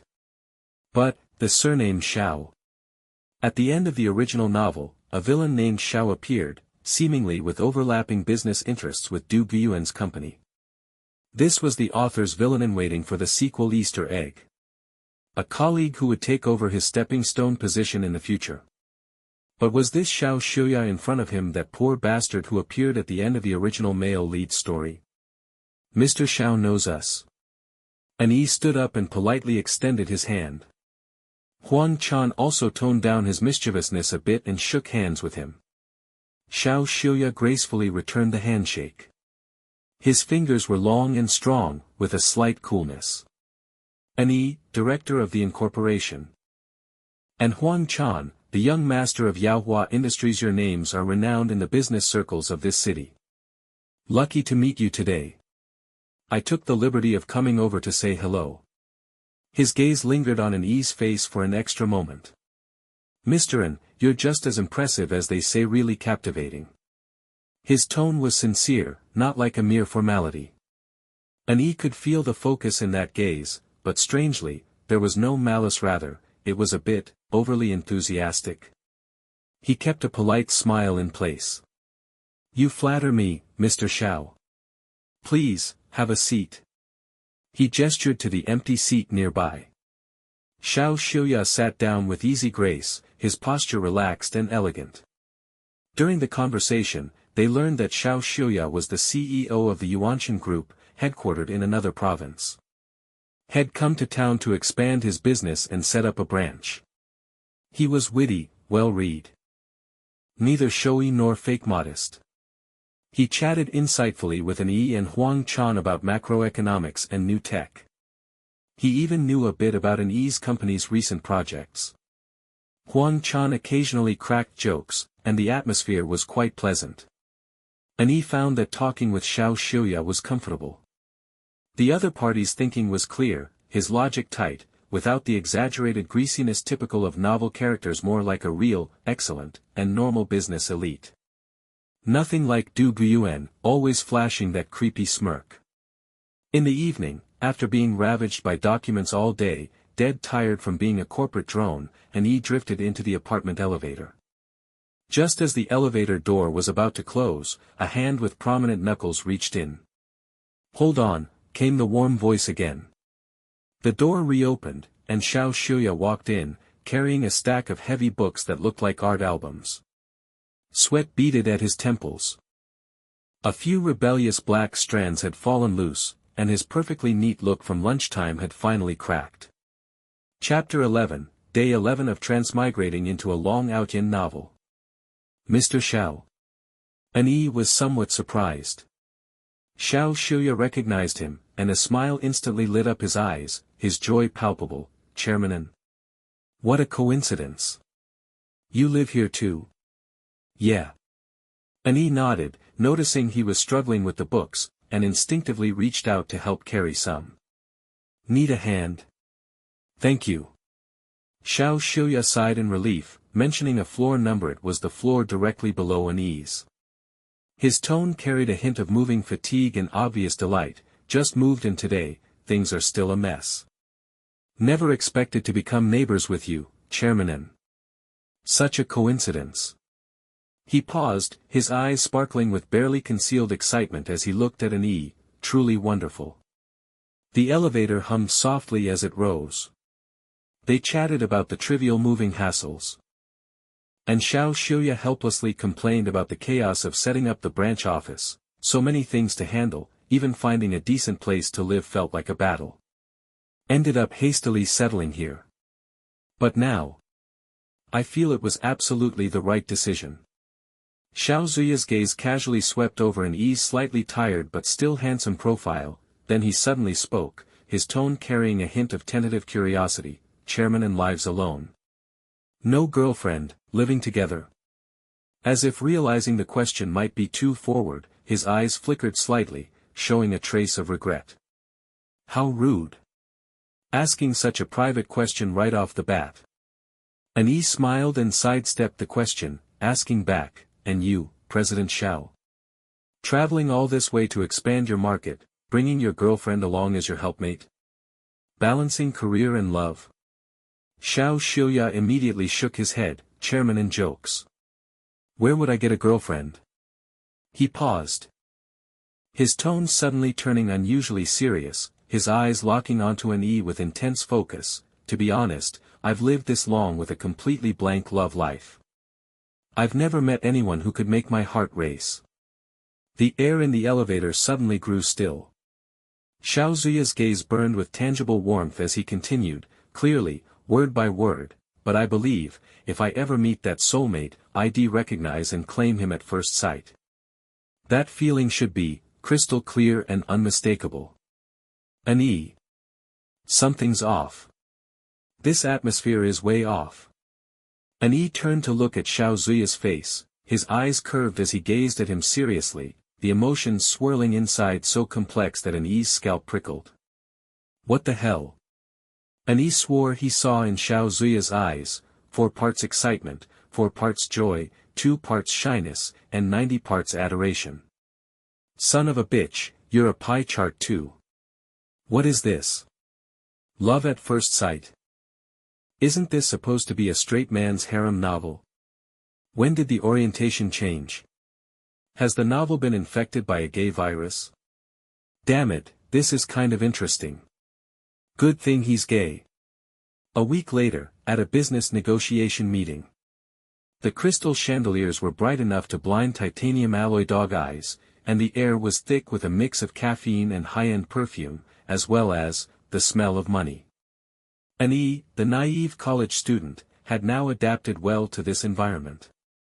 He strode into the venue with steady steps, accompanied by his assistant Li Xian, who always looked like an AI incarnate with perfect expression management.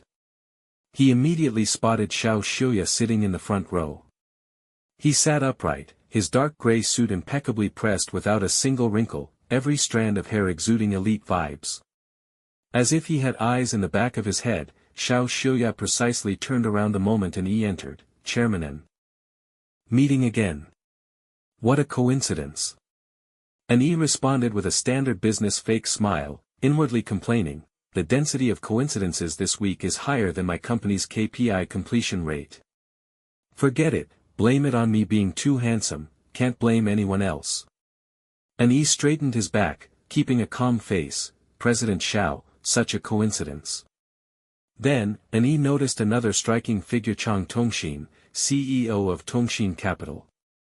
Chang Tongxin wore a sharp black and white pantsuit, her long hair neatly tied up, her makeup delicate yet devoid of any coquettishness, her eyes sharp and calm. She was quietly discussing with a few senior investors nearby, exuding strong presence and clear logic. This perfectly matched the original novel's description of a beautiful female CEO, but the woman before him was far too strong in presence, too capable. Her eyes as cold as Siberian permafrost. How could she be the type to lose her head over a sexy smirk and willingly join the harem of Du Guyuan? Such an outstanding woman, willing to become part of a greasy man's harem? What a waste. The original novel was pure wish fulfillment. Maybe I should give her a hint, perhaps Chang Tongxin, like Huang Chan, could gradually wake up. In the dark corner at the back, Du Guyuan noticed an arrival and glared at him hatefully, probably still holding a grudge over the proposal incident. An psycho, can't be bothered with him. Just then, the sound of the comments section rang in An's ears again. This woman is introduced so much, she must be the female lead. I told you, beautiful female CEO, standard for business war stories. Ooh. New character. Beautiful CEO. The author finally gives the male lead a decent harem member. Is the author's brain full of shit? Crimson lips, curves in all the right places. Eyes that steal souls. Change your adjectives. The author must be a kindergarten dropout. Same old story, just with a new coat of paint. Such a cliché setting. Thumbs down. What are you talking about? This book is great. Author, I support you. I'm a loser, and I love reading this. Oh look, that villain chairman is back again. Is he about to get killed off? Probably soon. He makes the male lead look even more like an idiot. And he almost lost his composure. What does that even mean, get killed off? If you can't talk right, then don't say anything. He, and he, will live to be 100. The meeting was in progress with heated discussions. As representatives of the local establishment and the rising star, An Yi and Xiao Xiuya both made substantial remarks.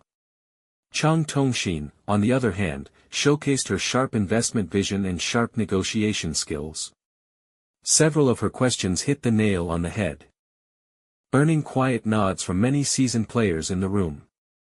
An Yi noticed that when Du Guiyuan was on stage, somewhat flamboyantly painting the grand blueprint for the land east of the city, Chang Tongxin slightly furrowed her brow and quickly typed something on her tablet. During the break, An Yi excused himself from his conversation with Xiao Xiuya and caught a glimpse of Chang Tongxin standing alone by the floor-to-ceiling window, lost in thought. He strolled over casually, coffee in hand. Ms. Chang, you seem to have doubts about the East City project? An Yi got straight to the point in a calm tone. Chang Tongxin turned at the voice, puzzled why the highly sought-after An Yi would come to talk to her. She keenly noticed that the look from President Xiao not far away seemed a bit cold. Chapter 12, The 12th Day of Transmigrating into an Overlord Protagonist. Chang Tongxin looked at him appraisingly, keen observation. Chairman N. I wouldn't say I have doubts, it's just that the sources and support for some core data, and the contingency plans for sudden risks seem a bit thin. She chose her words carefully. The subtext, the project PPT was flashy but couldn't withstand scrutiny, like a castle built on sand. An Yi smiled, lowering his voice in a tone like gossiping between friends. President Chang, your eyes are sharp. But Du Guiyuan, the second young master, has been basking in success lately. His mind is probably not all on the project. He smiled. I heard just the other day he played the hero saving a damsel on the street, getting cozy with that young woman. Their relationship is developing fast. Young people, full of energy excusable. An Yi's words were subtle, not directly criticizing the project, but cleverly conveying key info. Du Guiyuan was neglecting his duties, flashy in his actions, and had a colorful private life. Chang Tongxin's fingers holding the coffee cup paused slightly. She recalled Du Guiyuan's slightly frivolous demeanor on stage, and the way his gaze had swept over her barely hidden, greasy and intrusive when he sat in the audience. An Yi's words dropped like a pebble into the still lake of her heart, stirring a ripple. Somewhere inside her, something jumped inexplicably, not from attraction, but from an instinctive gut warning. She gave An Yi a long, hard look. His eyes were frank, his smile warm, as if he were truly just sharing a piece of gossip. She said nothing, only nodded slightly. Thank you, Chairman, and for sharing these observations. She silently locked away these seemingly offhand words. The meeting concluded, and Chang Tongxin excused herself early, citing company affairs. Du Guiyuan, who had been poised to flash a crooked smile and confident stride to strike up a conversation, found his steps frozen mid-stride. His smile frozen into a meme-worthy expression. All he could do was watch that gallant figure disappear through the door. An Yi raised a folder to hide the smile curling at the corner of his mouth. Chairman N, would you do me the honor of joining me for dinner? Xiao Zuya's invitation came at the right moment. We didn't get a chance to talk properly last time. Besides, I'd like to hear your deeper thoughts on some collaboration points raised in the meeting. An Yi noticed the hint of nervousness in his eyes, curled his lips in a smile, and cheerfully agreed. He turned to Li Xian, who was standing behind him. Nothing much left for today, you can knock off early. Li Xian's eyes lit up, his voice went up an octave. Thanks, Chairman N. After Li Xian left, An Yi and Xiao Xiuya chose an upscale private dining restaurant with a serene atmosphere and exquisite dishes. The waiter served their orders. Please enjoy. Then retreated softly from the VIP room. The door closed gently, shutting out the outside noise, leaving only the drip of a rockery waterfall and a barely audible zither tune. The air seemed to freeze for a moment, carrying the aroma of the food and a palpable tension. Xiao Xiuya broke the silence first. He picked up the wine decanter, elegantly pouring a glass of pale gold-white wine for an Yayan Alsatian Riesling, the amber liquid shimmering under the light. "Chairman, try this Riesling." His voice was still warm, but his gaze was more intense. A crisp minerality and citrus notes pair perfectly with this steamed grouper. He naturally poured himself a glass too, his slender fingers holding the delicate stem, gently swirling it. He raised his glass, the cool sensation invigorating him. He took a sip. Lively acidity, abundant fruit notes, indeed excellent. "Good wine, President Xiao. Not only do you have a sharp business sense, but your wine selection is equally outstanding," he said with genuine admiration. "Glad you like it." Xiao Zuya's smile deepened, joy spreading to his eyes and brows. "It's an honor for this bottle to have your approval," he added, staring at Yi with burning intensity, the implication clear. Yi gave a mental cough, keeping his composure, pretending not to catch the subtext and naturally shifting the topic. "At the meeting, you mentioned integrating AI smart homes with city complexes. Quite forward-looking. It seems the Yuanshan Group is heavily invested in smart cities." A fleeting regret sparked in Xiao Zuya's eyes. He understood Yi's intention to change the subject and didn't press further. He set down his glass and presented his plan with clear logic. "You're right, Chairman, and Yuanshan's core strength lies in its underlying algorithms and big data platform. AI smart homes shouldn't just be isolated smart bulbs or voice-controlled curtains. They should be the sensory nerve endings of a future smart city." His pace was measured, precise. Imagine a large urban complex from parking guidance, store traffic analysis, environmental temperature and humidity control, to energy management, security linkage, health monitoring in every household. If all this data can remove silos and be coordinated and optimized while ensuring privacy and security, he gestured on the table, as if sketching a grand future picture. This will lead to maximum efficiency gains and a revolutionary leap in experience. Shi is the leader in high-end residential and commercial real estate, and your recent breakthroughs in smart home hardware are evident to all. If we join forces, embedding the AI platform deep from the project planning stage, creating a true smart living prototype. He looked at Yi, eyes full of anticipation and the excitement of meeting his match. "This would be disruptive, Chairman." Yi listened intently, inwardly shaken. Putting aside that unnerving pie chart gaze, Xiao Zuya's business vision and broad-mindedness were truly admirable. The concept was bold, cutting-edge, and highly feasible. "Your blueprint is exhilarating," and Yi set down his glass, his expression turning serious. "Breaking data silos, coordinating optimization, that's indeed the future. However, the challenges are immense. Data security and compliance are red lines. User privacy protection is the cornerstone, compatibility and standardization between different systems are also tough issues." "You've hit the nail on the head, Chairman." Xiao Zuya's appreciation grew. "That's exactly what we need to deeply discuss and solve together.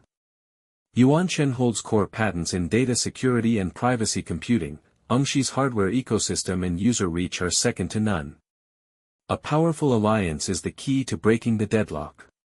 He picked up the serving chopsticks and naturally served a piece of tender fish to Yi.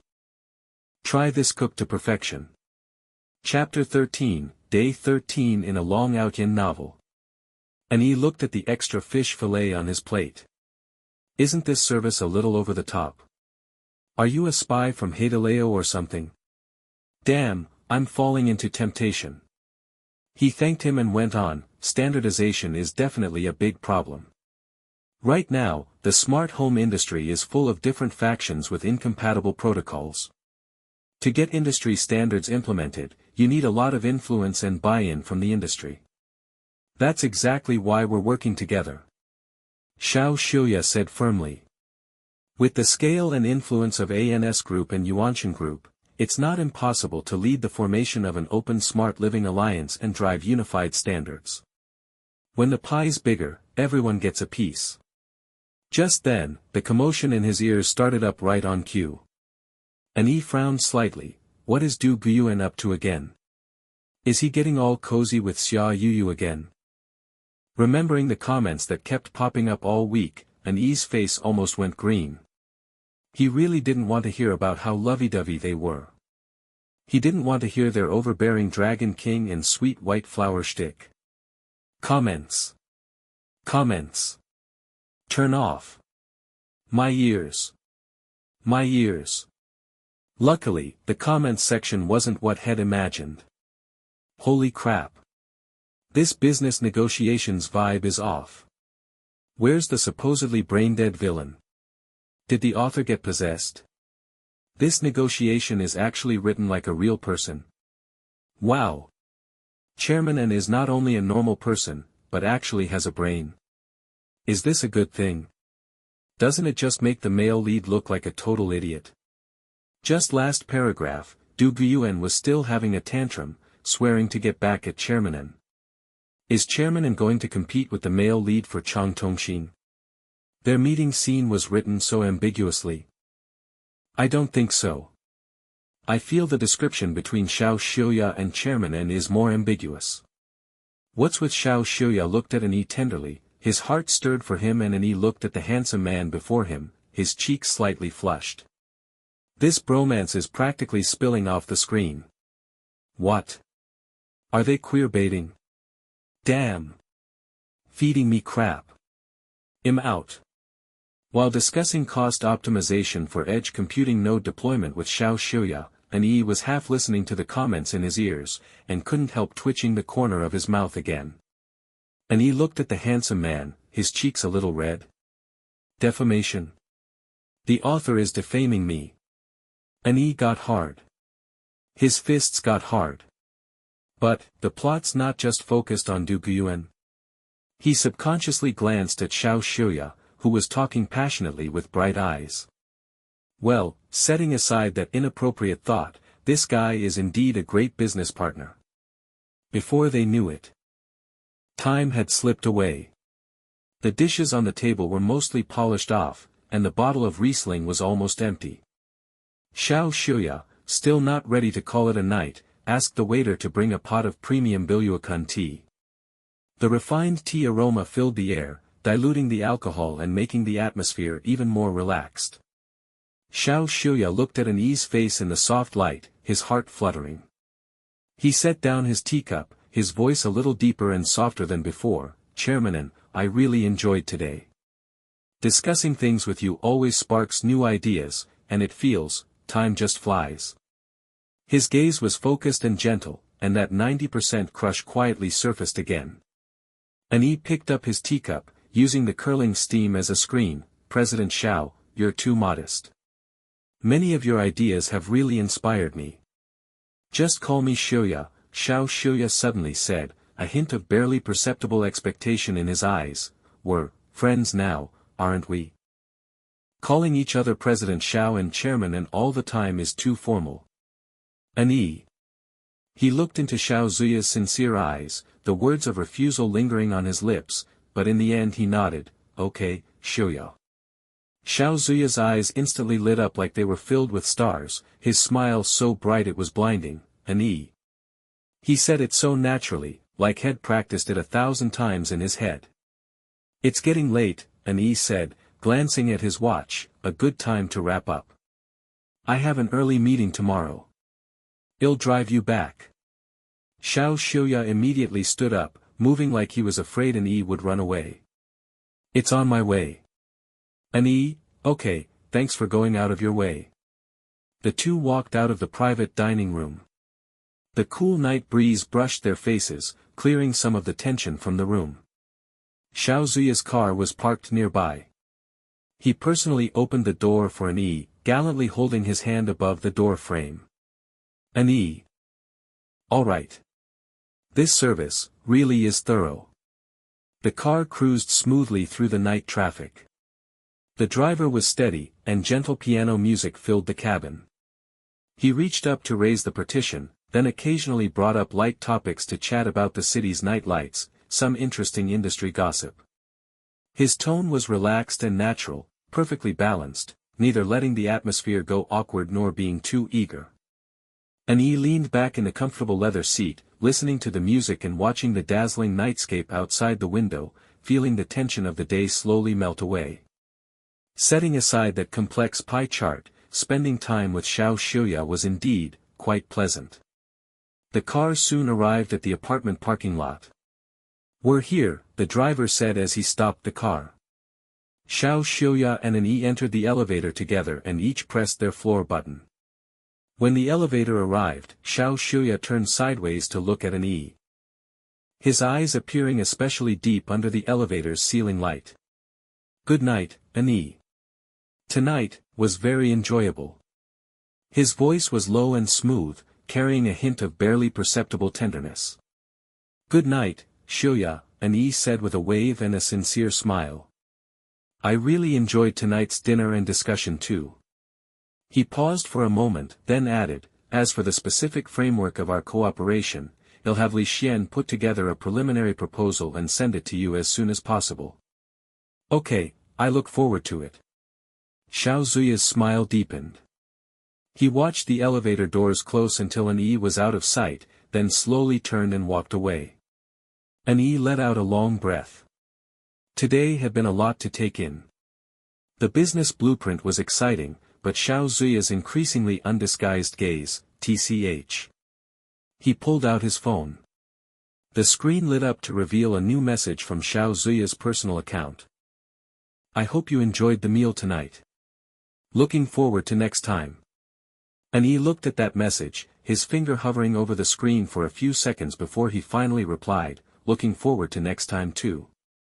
He put away his phone, and with a ding, the elevator doors opened. Chapter 14, Day 14 of Transmigrating into a Dragon King Novel. The next day, inside a black sedan hidden in the shadows of a street corner. Du Guyuan's face was black as thunder. He glared at the spot where Chang Tongxin had disappeared into the residential complex, then slammed his fist on the steering wheel. The screech of the horn was especially jarring on the street. "Chang Tongxin." He spat out these words through gritted teeth, his eyes blazing with venom and humiliation. "You fine. Daring to reject me, of all people. Just you wait. Woman. Do you even know whose love you're rejecting? This is the love of the Night Emperor." He pulled out his phone and dialed a number. His voice icy and piercing. "It's me. Give Chang Tongxin some trouble to deal with. I want Tongxin Capital to be in deep trouble." Comments section. Ah. Damn. Du Guyuan showed up early this morning with 999 roses to corner Chang Tongxin. Haha, got flat out rejected. His face turned green. Impotent rage. Threatening to destroy Tongxin Capital. Is that all the MC's got? I don't get it. Isn't this a Dragon King novel? So the current situation is, one of the female leads rejected the male lead's advances, he's furious, and now they're enemies. And now the male lead wants to go after the female lead? Not only that, but the villainous side character might be into dudes. Wait, where did this story go? Is this still a guy's novel? Interesting. I've read plenty of Dragon King stories, but never one this bizarre. I give up. In the apartment, Annie was lounging in his comfortable armchair, trying to enjoy a rare, leisurely morning. Annie listened to the barrage of comments around him and let out a helpless sigh. He had nothing to do this morning and had planned to rest at home. But just after breakfast, the commentary started ringing in his ears. He listened carefully, piecing together what had happened. It seemed that early in the morning, Du Guyuan had gone to meet Chang Tongxin with roses, only to be rejected. Then, in a fit of anger, he decided to teach her a lesson. Annie covered his face in pain. How could Du Guyuan have so many incidents happening every single day? Did he have that much energy? What about his business empire? Did it come free with a phone plan that he doesn't need to manage? Once again, all this "you love me, I love him, he loves him" nonsense. Just go to work for 2 days and it would all sort itself out.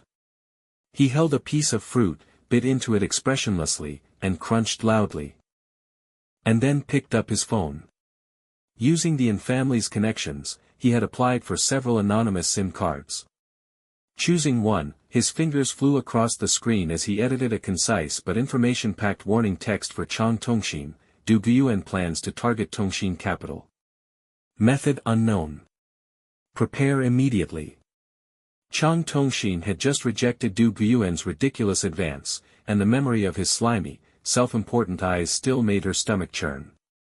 As she was adjusting her clothes in front of the mirror, she received the warning text. She glanced at it, an unknown number. Her eyes narrowed, and a crack appeared in her composure. Not fear, but pure, disgusted anger. He dares. As for the truth of the message, she thought it was highly likely. Just 10 minutes ago, when she had flatly said not interested, the look on Du Guyuan's face a mix of shock, humiliation, and rage had already prepared her mentally. She just didn't know what Du Guyuan would do. Going after her company, huh? Chang Tongshin took a deep breath, forcing herself to calm down. Her mind raced. It'll probably be one of these, malicious short-selling, spreading rumors, poaching key team members, creating negative events to shake investor confidence, or... Her eyes sharpened. Using some shady means to cause legal or operational trouble for me. Well, let's see. Maybe I should strike first. But she paused, her gaze falling on the text again, suspicion deepening. Who sent me this message? Annie? She murmured to herself, eliminating every other possibility. Her mind flashed back to the negotiation meeting, where Annie had casually yet accurately warned her, does he have a grudge against Du Guyuan? And it's been less than 10 minutes since I turned down that scumbag Du Guyuan. He got the news this quickly. A hint of wariness crept into her heart. Chairman and truly has eyes everywhere. She immediately instructed her subordinates to monitor Du Guyuan's actions and trace the number's source. For now, stabilizing Tongshin capital was the priority. Internal audits, core data backups, key personnel reassurance, public opinion monitoring plans. She was a professional at this. In the apartment, Annie calmly put away his phone, keeping his good deed under wraps. Du Guyuan is petty, vengeful, and doesn't play by the rules. He weighed his words. Since he said it, he will definitely act, and likely without scruples. But it doesn't matter. Annie took another bite of his apple. With the family's resources, Chang Tongshin won't be able to trace the tip back to me. And even if she guessed it was him giving the warning, it wouldn't matter. As long as I don't act like an idiot and walk into danger, Du Guyuan is not really that scary. Scared of him? Hell no. Annie leisurely finished the last bite of his apple, then accurately tossed the core into the trash can 3 meters away. Before I crossed over, I was just an ordinary college student scared of everything. Now that I've become a CEO, if I'm still scared, then I crossed over for nothing. As soon as he finished speaking, the doorbell rang with a ding-dong. Annie went to open the door, and standing outside was none other than Xiao Xiuya. He had changed into a comfortable dark house clothes, his hair slightly damp, as if he had just taken a shower.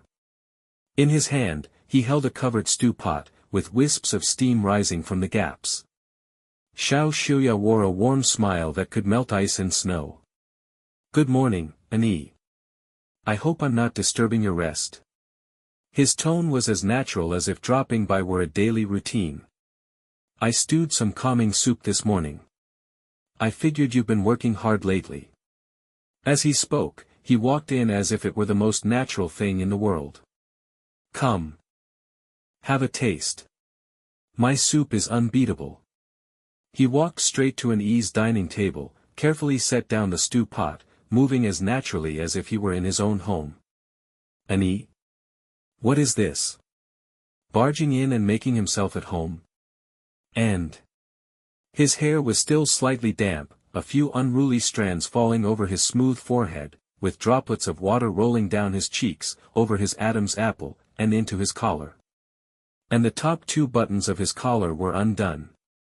What is this? Trying to seduce me? If this keeps up, I might actually accept.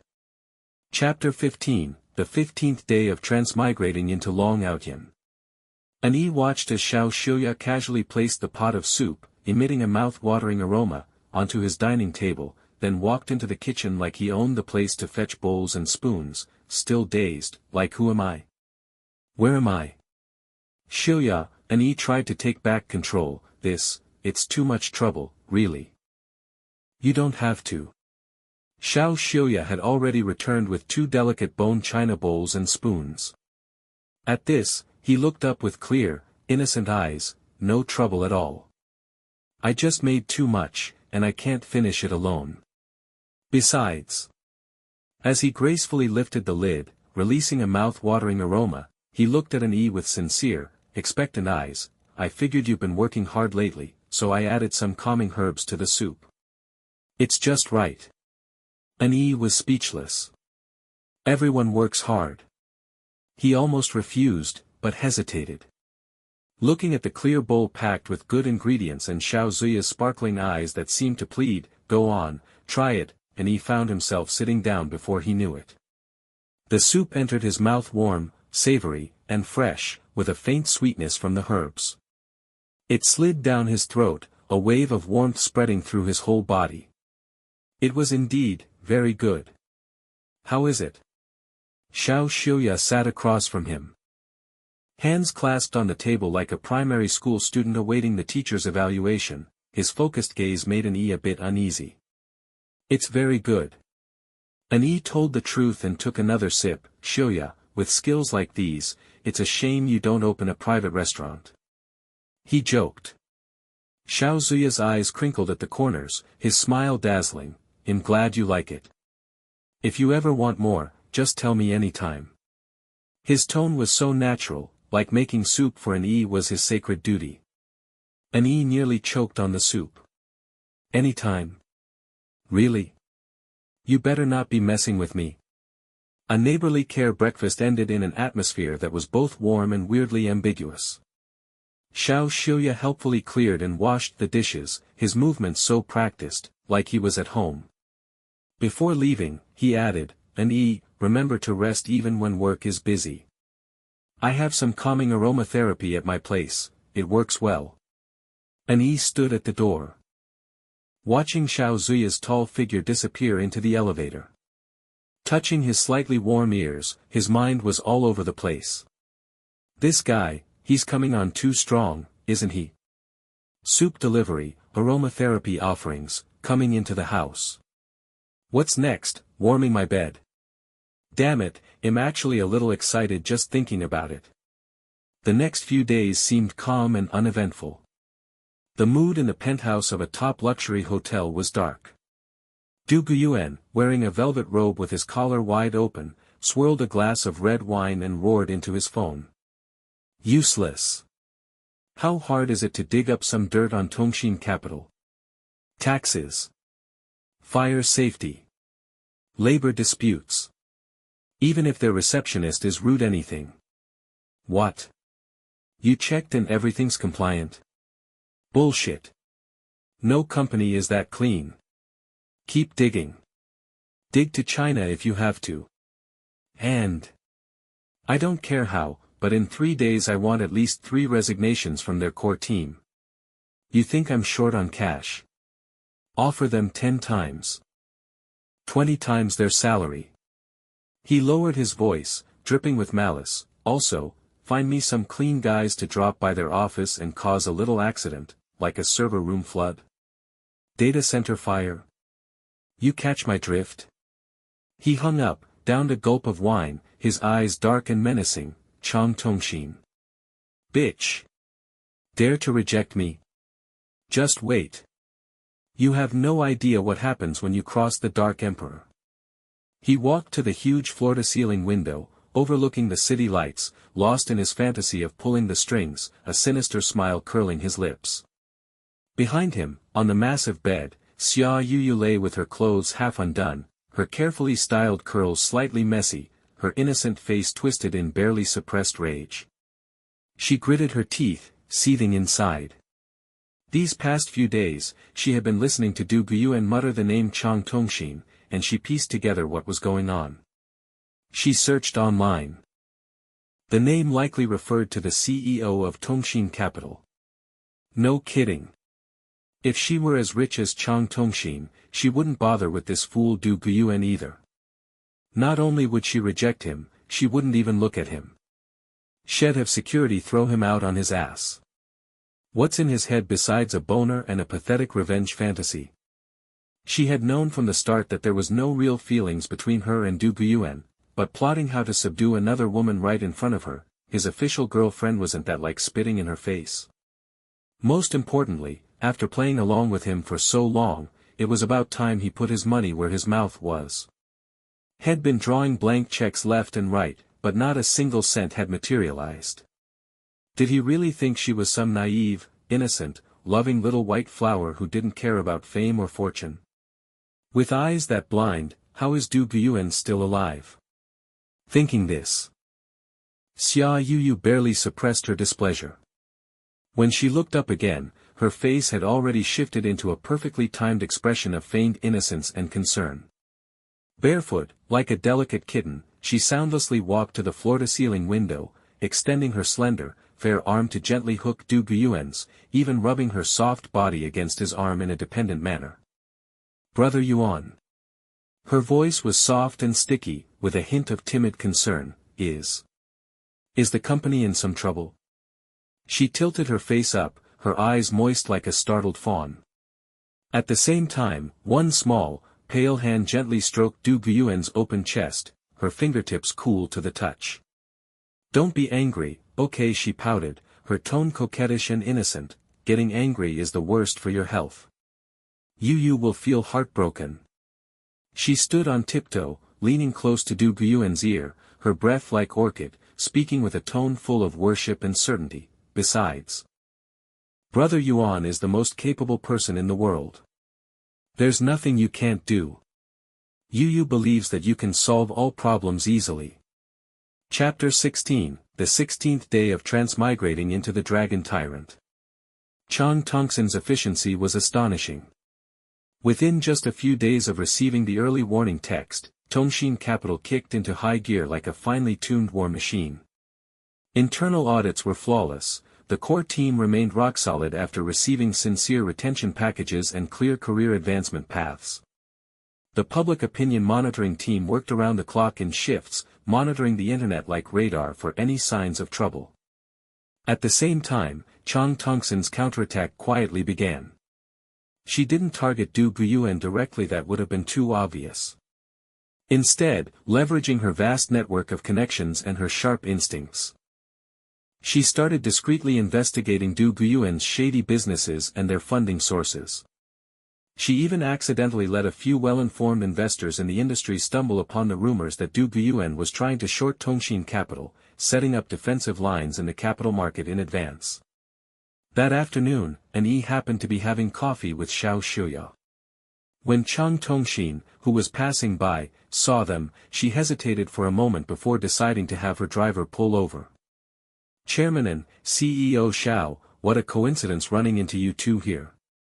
I had to stop and say hello. You don't mind, do you?" She had a clear goal and walked straight toward An. An looked up from his conversation with Xiao Shuya, a glint of understanding in his eyes that said, "Here it comes." "Oh. If it isn't CEO Chang." Chang Tongxin approached them. An stood up to greet her, and they shook hands, the atmosphere slightly tense. "CEO Chang. Your presence brings light to our humble gathering," An said with a casual smile. Chang Tongxin kept her composure, her smile perfectly appropriate. "Yes, I just finished a meeting nearby and didn't expect to see you two here having coffee. I had to come over and say hello. Your presence at the last conference was truly impressive." Xiao Shuya glanced at the two of them exchanging smiles, then looked away, taking a sip of his coffee. "You flatter me. His tone was as flat as dishwater. Chang Tongshin paused for a moment, her gaze subtly sweeping between An Yi and Xiao Xiuya. An Yi interrupted her train of thought, looking around and casually changing the subject. "You're in good spirits, CEO Chang. I take it, everything is going well." A deeper smile appeared in Chang Tongsin's eyes. "Thanks to Chairman An's good wishes, it's been relatively calm so far. However," she shifted her tone, looking at An Yi pointedly, "however, the tree yearns for stillness. But the wind keeps stirring things up. Some obnoxious flies keep buzzing around, disturbing the peace. Fortunately, the fly swatter is ready." An Yi understood Chang Tongshin had not only stabilized the situation but was also prepared to strike back. He raised his glass to hide the smile tugging at his lips. "CEO Chang, you're resolute and impressive. Dealing with flies does require ruthless tactics, otherwise, they'll only multiply and become more nauseating." The two exchanged a knowing look, the air filled with an unspoken understanding. Xiao Xiuya, who had been left on the sidelines like a piece of furniture, watched the two of them speaking in code as if no one else existed. His fingers tightened slightly around his coffee cup, his lips pressed into a thin line. His voice carried a trace of barely concealed bitterness. "It seems you two have a close relationship, pretty enviable." An Yi. That tone was so sour. "Speaking of which." Chang Tongshin suddenly changed the subject, a probing curiosity in her eyes. "Chairman N and CEO Xiao, you two are truly inseparable, aren't you? Standing shoulder to shoulder at the last conference, having dinner together afterward, and now having coffee here today." She remembered the way Xiao Xiuya looked at An Yi, completely different from how he looked at anyone else. "Even just from what I've seen, it's been quite a few times." An Yi's heart skipped a beat, but he remained calm. "CEO Xiao is a very insightful and capable partner. We share some business ideas that align, so we've been in more frequent communication." Chang Tongshin nodded knowingly, a teasing glint in her eyes. "Oh. Just a partner? From what I can see, CEO Xiao is so doting toward you, Chairman N." She deliberately dragged out her words. An Yi. The tips of his ears started burning. This Chang Tongshin had way too sharp an eye. Xiao Xiuya, who had been silent, suddenly put down his coffee cup, raised his head, and curved his lips into a perfect smile. His gaze met An Yi's with a frank, honest look. His voice was low and pleasant. "Chairman N is brilliant and exceptionally capable. He's someone I greatly admire and look up to." In the evening, An Yi ended his workday and returned to his apartment building, a little tired. As soon as he entered the lobby, he saw a familiar tall figure leaning against the wall by the elevator, looking down at his phone. The warm yellow light outlined his chiseled profile and broad shoulders. Hearing footsteps, Xiao Xiuya looked up, and upon seeing An Yi, his smile naturally blossomed. "An Yi. What a coincidence. Just got back." An Yi looked at his coincidental meetup pose, which seemed meticulously timed, and the undisguised joy in his eyes, silently complaining. "Coincidence? I bet you've been staking this spot out on purpose, CEO Xiao." But looking at that warm smile, the tiredness in An Yi's heart somehow faded away. He walked over, his tone carrying a lightness he hadn't noticed himself. "Yeah, just got back. You, waiting for someone?" "No." Xiao Xiuya put away his phone and moved naturally to stand beside An Yi, waiting for the elevator together. "Just took a stroll downstairs and picked up a few things." He held up the bag in his hand, revealing boxes of fresh strawberries and blueberries. "When I saw you coming back, I thought we could go up together." The elevator doors opened, and the two walked in side by side. In the small, confined space, the refreshing, pleasant scent of Xiao Xiuya once again surrounded An Yi. "Work was tiring." Xiao Xiuya turned his head to look at him, concern in his eyes. "You seem a bit worn out." "Not too bad. Just dealt with some trivial matters." "They were mentally draining," An Yi said vaguely.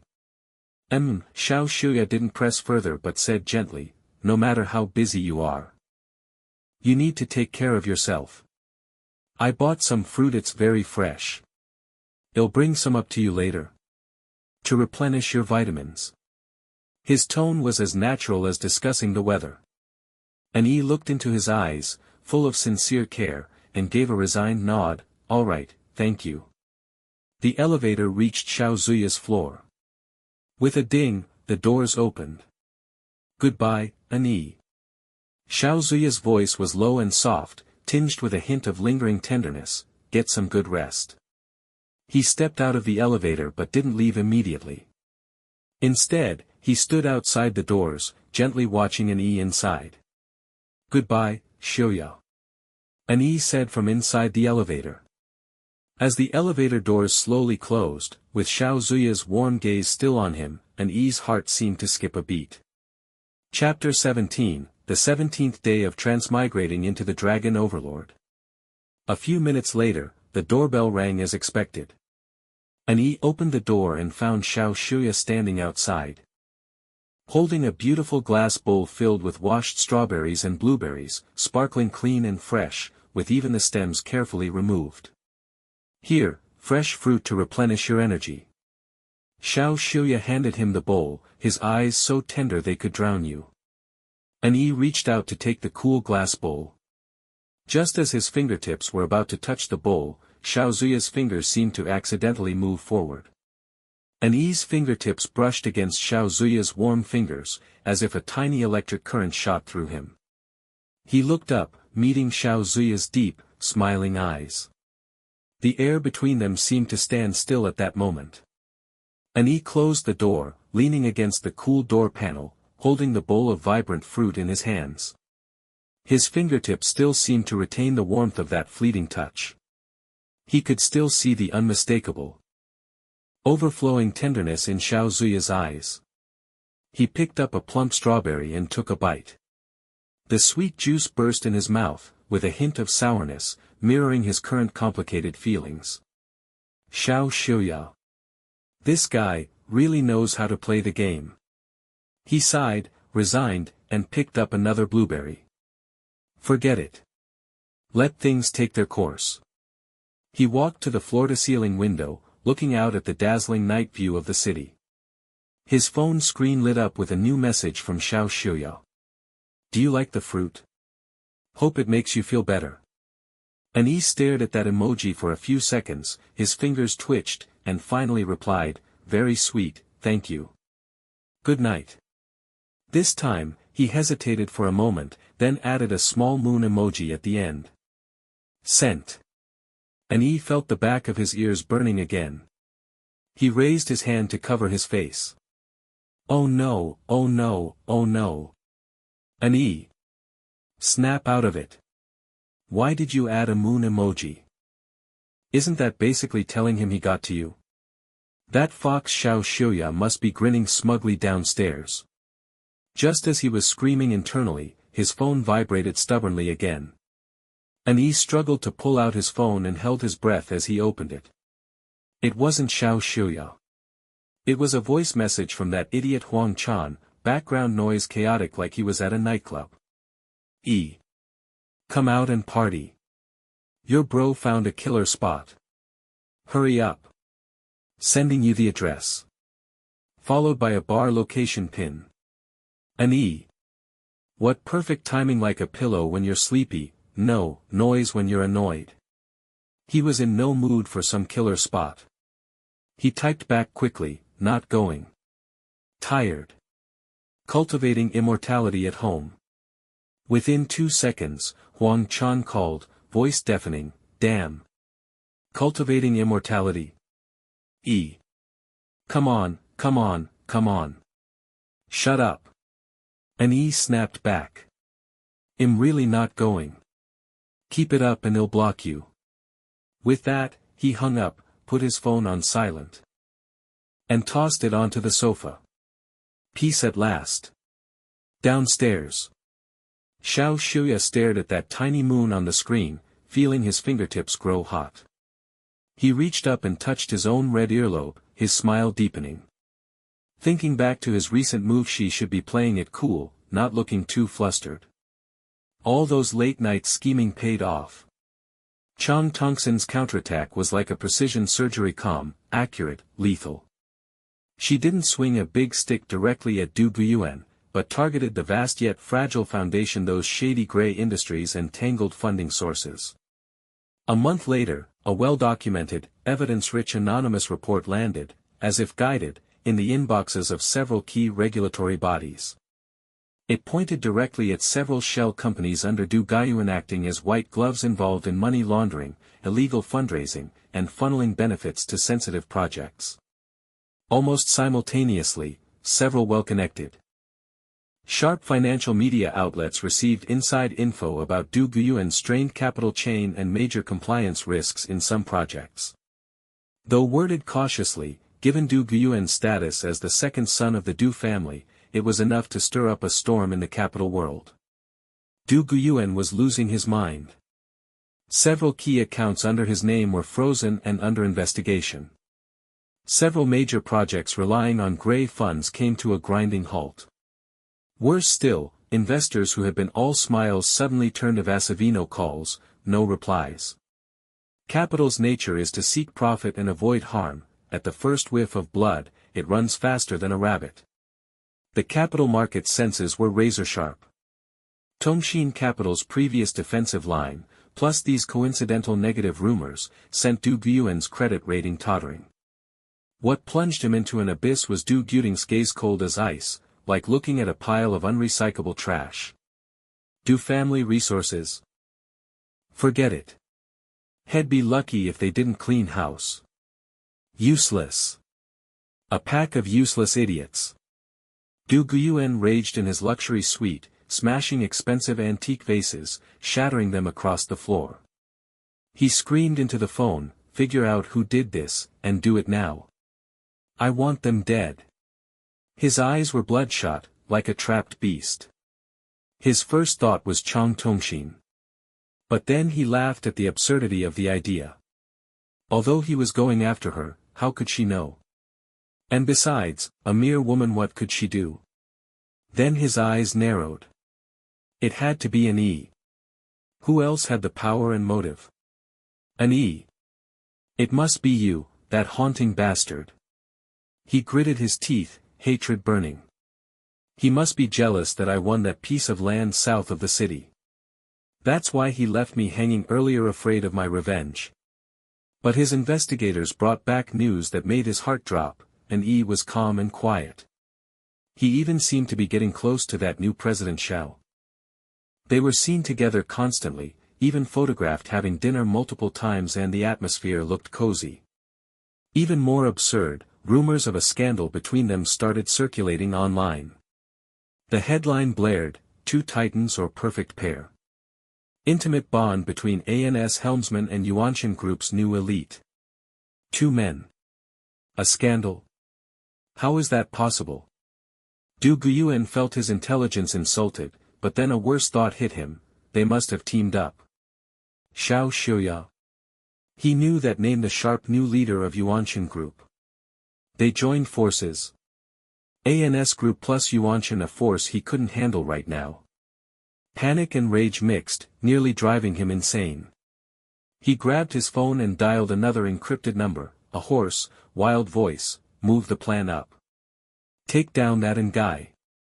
I want him ruined, reputation and all. Now. Immediately."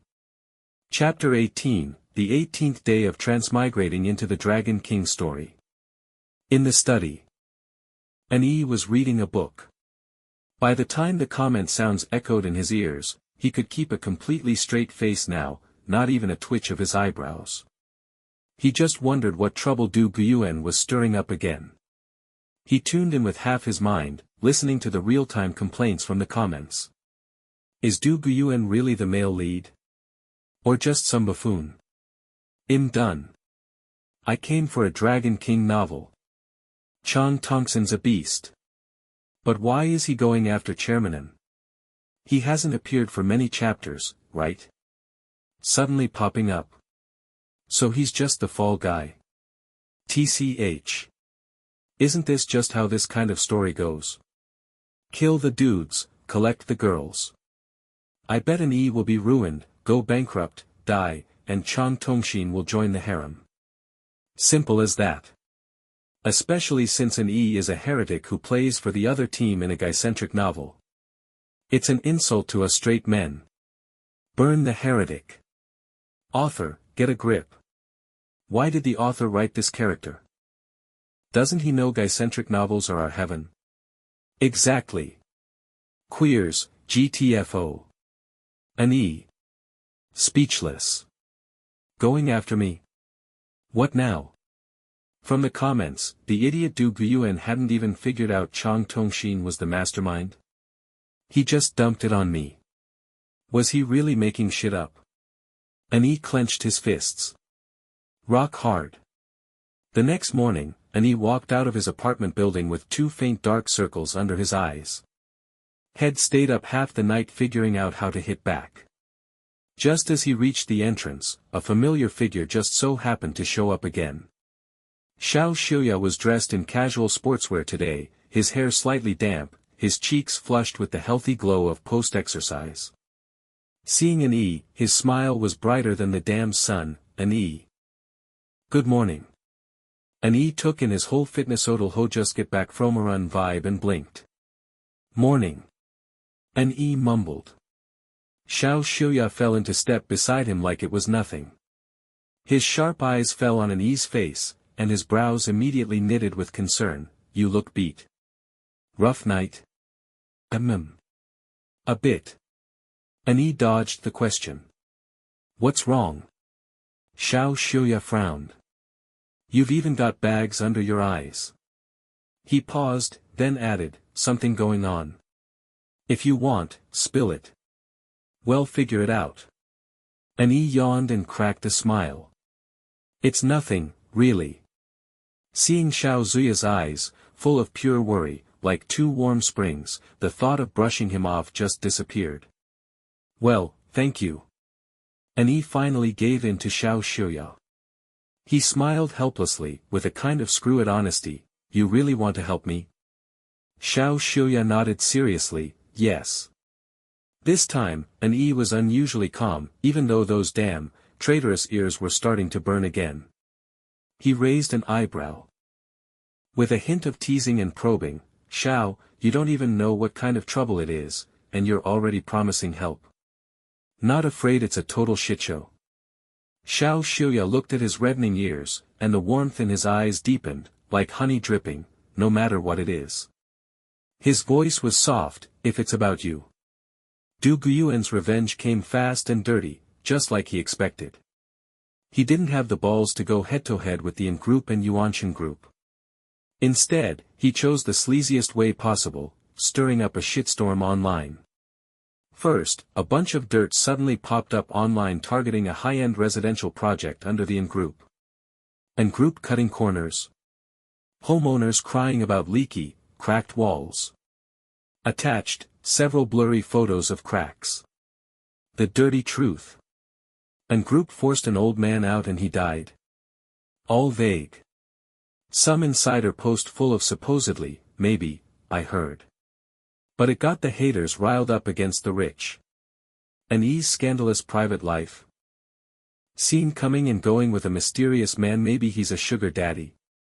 Attached, ambiguous photos of An E and Xiao Xiuya walking together. Bots started pushing the narrative hard.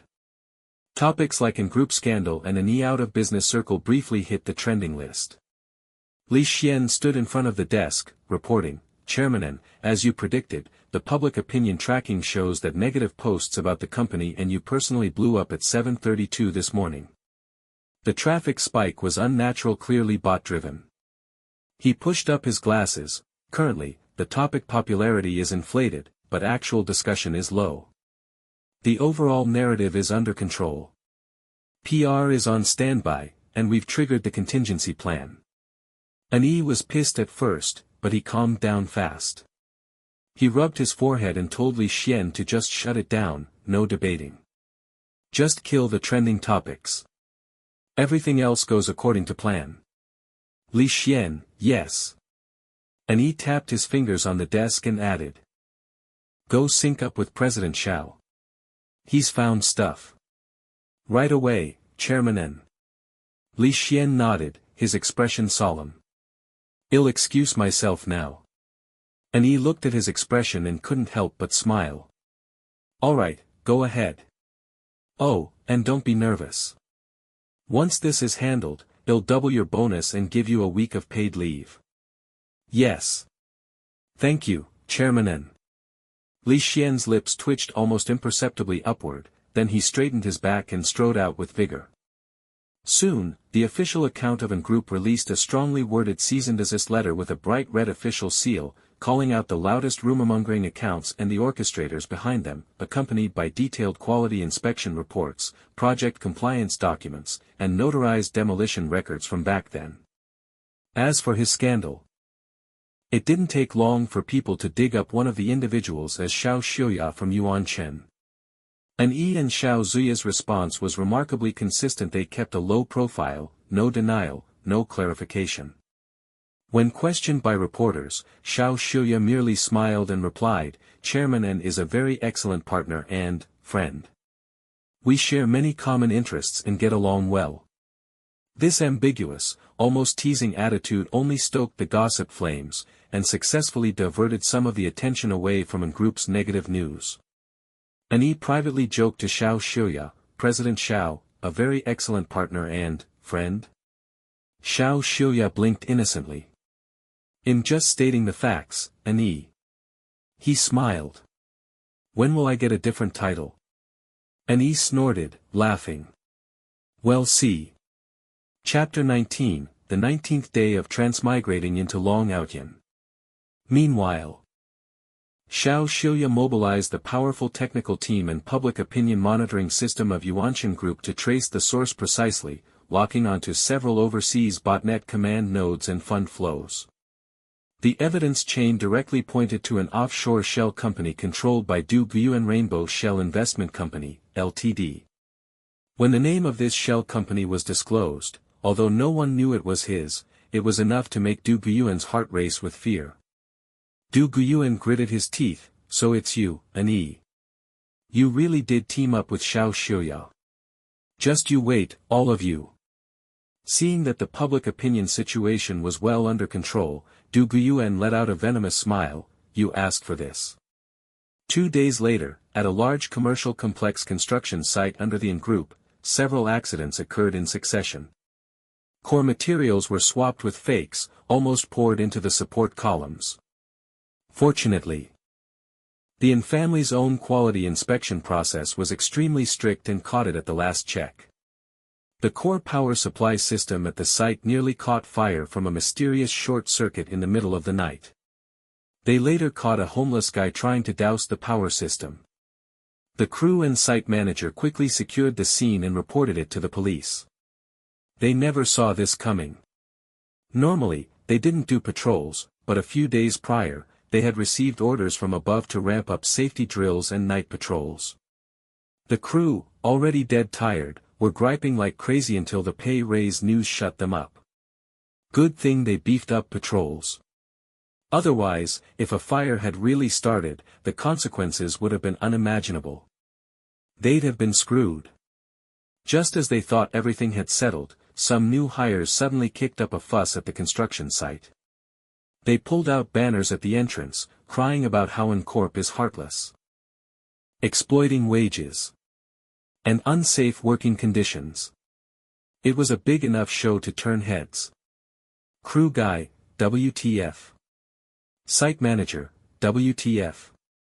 Out of nowhere. Why the hell are people stirring shit again? Piss off.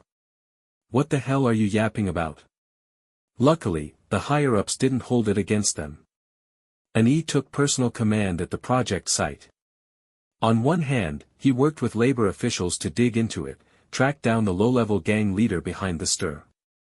He followed the leads and got a confession fast, and the police soon discovered that this person was the guy who ordered the earlier Arizona street punk called Scarface Chang. Ani remembered him from the novel. He often did dirty work for Du Guiyuan, like Dus attack dog. Now that he's locked up, it's like lopping off one of Dus' arms. When the news reached Du Guyuan, he was so furious he almost exploded. He smashed the last thing in the room that could break. Worthless. Moron.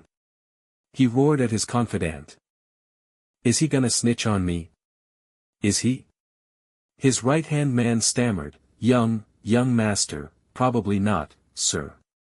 Scarface Chang's mother and younger sister are still under our protection. If he dares to open his mouth. A cruel glint flashed in Dus' eyes. Scarface Chang's family was under his control. He wouldn't dare cross him. As long as that lackey takes the fall like a good boy, he'd look after his family. After he dealt with an E and Xiao Xiuya, he'd definitely spring him. Comments section. Can I just say it?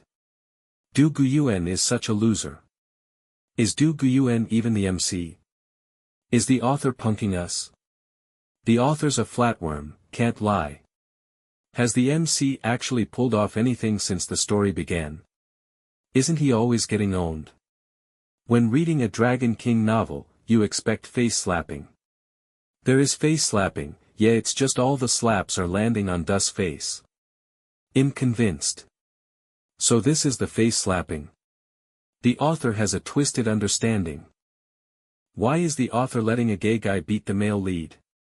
Is the author trying to test us to see if we want to go gay too? Test you for what? So you can go gay with him. You.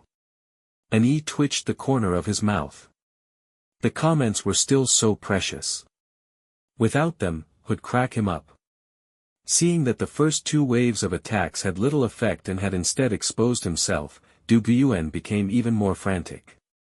He went all in, attempting to use offshore capital to launch a precise, large-scale malicious short-selling attack on the Yin family's core business. At the same time, he deployed a persona mid-level employee within the Yin family who held core commercial secrets, attempting to steal the core smart city plan for the cooperation between the Yin family and Yuanshan. This person was someone he had bribed after being humiliated by an E earlier. Now was the perfect time to use him. An E, you didn't expect this. Just wait to die. Unfortunately. This intelligence was promptly relayed by an informant planted within Du Guyuan's camp by Chang Tongxin. Chang Tongxin sent the information to an E without delay. The situation was extremely critical. A malicious short-selling attack combined with a leak of secrets would be enough to severely damage the Yin family. Fortunately, an E was already prepared, devising countermeasures with his core team in the office, and the atmosphere wasn't too heavy. Upon learning the news, Xiao Xiuya immediately interrupted an important meeting in another province and rushed over on a private jet. Travel-worn, he went straight into an E's office. Although it wasn't very serious, there was too much to handle, and an E was a bit tired. He had just hung up on Huang Chan, who had been shouting and yelling, threatening to take his brothers to rough up Du Guyuan. An E didn't let him get involved. At that moment, Xiao Xiuya walked in. Seeing an E's bloodshot eyes and the lingering fatigue on his brow, Xiao Zuya's heart clenched. He walked around the desk and stood before an E. I know what's going on, Xiao Zuya's voice was low and steady, with a reassuring strength. As for the overseas capital, Yuanshan Group's network in Europe can be used to contain them. As for the mole, Li Xian is already cooperating with my people to close the net, we have the person secured. As for the core plan. An E sat in the chair watching him, as Xiao Xiuya squatted in front of him, looking up at him. An E couldn't help stroking his hair, don't worry, my parents are still abroad, and they know about this, they are suppressing Du Guyuan's power. He can't make any waves. He paused, a sharp glint flashing in his eyes. I suggest we immediately launch Plan B. Plan B. Xiao Xiuya was taken aback, it was a more aggressive and riskier backup plan they had discussed in private. Exactly. Take what Du Guyuan wants most and proactively feed him a carefully modified core plan that will lead to his complete ruin. An E's gaze was firm, that idiot will totally fall for it. Xiao Xiuya stared at an E intently, his heart pounding in his chest, alright, he'll take the risk. Chapter 20, Day 20 of transmigrating into a dragon-proud heaven tale. An stared blankly at Xiao Xiuya. The man before him, to help him, hadn't hesitated to interrupt an important meeting and travel through the night to return, unhesitatingly mobilizing his core resources, and even willingly taking on the greatest risk. This unreserved trust and support, like a warm current, instantly breached the last dike of hesitation in An's heart. Emotions tightened An's throat, and then a surge of impulse arose. He suddenly stood up, and under Xiao Zuya's slightly surprised gaze, stepped forward and hugged him tightly. Xiao Zuya's body stiffened instantly. Then a wave of immense joy flooded through him. Almost instinctively, he hugged An back with force, as if to crush him into his very bones. His chin rested in the crook of An's neck, greedily breathing in his scent. The office fell silent, leaving only the clear, drumming sound of their heartbeats, and their intertwined, inseparable breaths. After a long while, An slightly loosened his embrace, lifted his head, and with an expression of relief and unprecedented seriousness, looked directly into Xiao Zuya's deep eyes. "Xiuya, thank you. Not just for this, for everything." Xiao Zuya's heart pounded like a drum.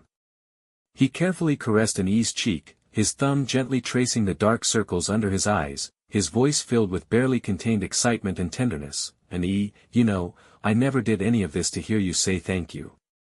An's face flushed slightly. He took a deep breath, as if making a major decision. And said in a voice that was quiet but strikingly clear, "I know. So would you be willing to formally be with me?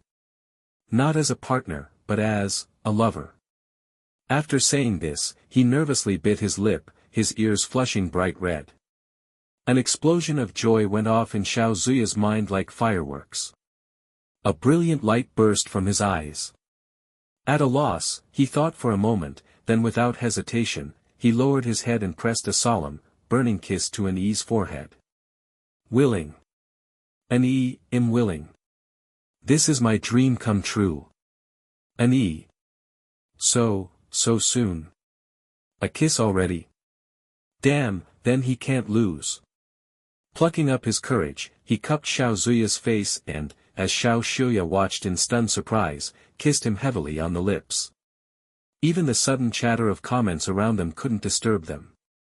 Heartbeats intertwined, breaths mingled, and all the affection, thrill, and ecstasy melted into that passionate, clumsy kiss. Comments section. "Ah. They're really together. They're actually gay. Big fool Spring, what are you doing? This is the male channel, you weren't invited. Gay guys, get out. Stop. Stop. Ha. That's great. Meeting men heathen, it's men on top of men. Hee hee. Ha. That's impressive. Good idea. Count me in. Stop making memes at a time like this. Our male channel has a traitor. Not my type, just refuse." Just as An and Xiao Xiuya were immersed in the sweetness and excitement of their newly confirmed relationship, there was a knock at the office door. Li Xian stood outside. "Chairman and President Chang is here to see you." An and Xiao Xiuya parted, both slightly out of breath. They exchanged a helpless, knowing smile. "Oh well, better get back to business first." An sat back in his chair, trying to calm his heartbeat. Xiao Xiuya naturally pulled up a chair and sat close to An. As he sat down, he reached out under the cover of the large desk. Precisely interlaced his fingers with An's, and gave a proud little squeeze. The blush that had just faded from An's ears returned. He bit his lip to suppress a smile, cleared his throat, and said, "Please ask President Chang to come in." Chang Tongxin walked in on high heels, exuding a commanding presence. She was about to speak, but her eyes swept over An's slightly red ears and Xiao Zuya's smug expression, and she held back her words. A knowing smile curled at the corner of her mouth, as if to say, "I knew it."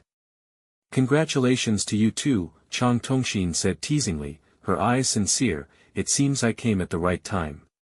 She placed a USB drive on An's desk. "Here, a cash gift for the occasion. All the evidence linking Du Guyuan's bribe trader and his collusion with foreign capital, including the source of funds and several key accounts he tried to use for short selling, is right here. Xiao Shuya smiled.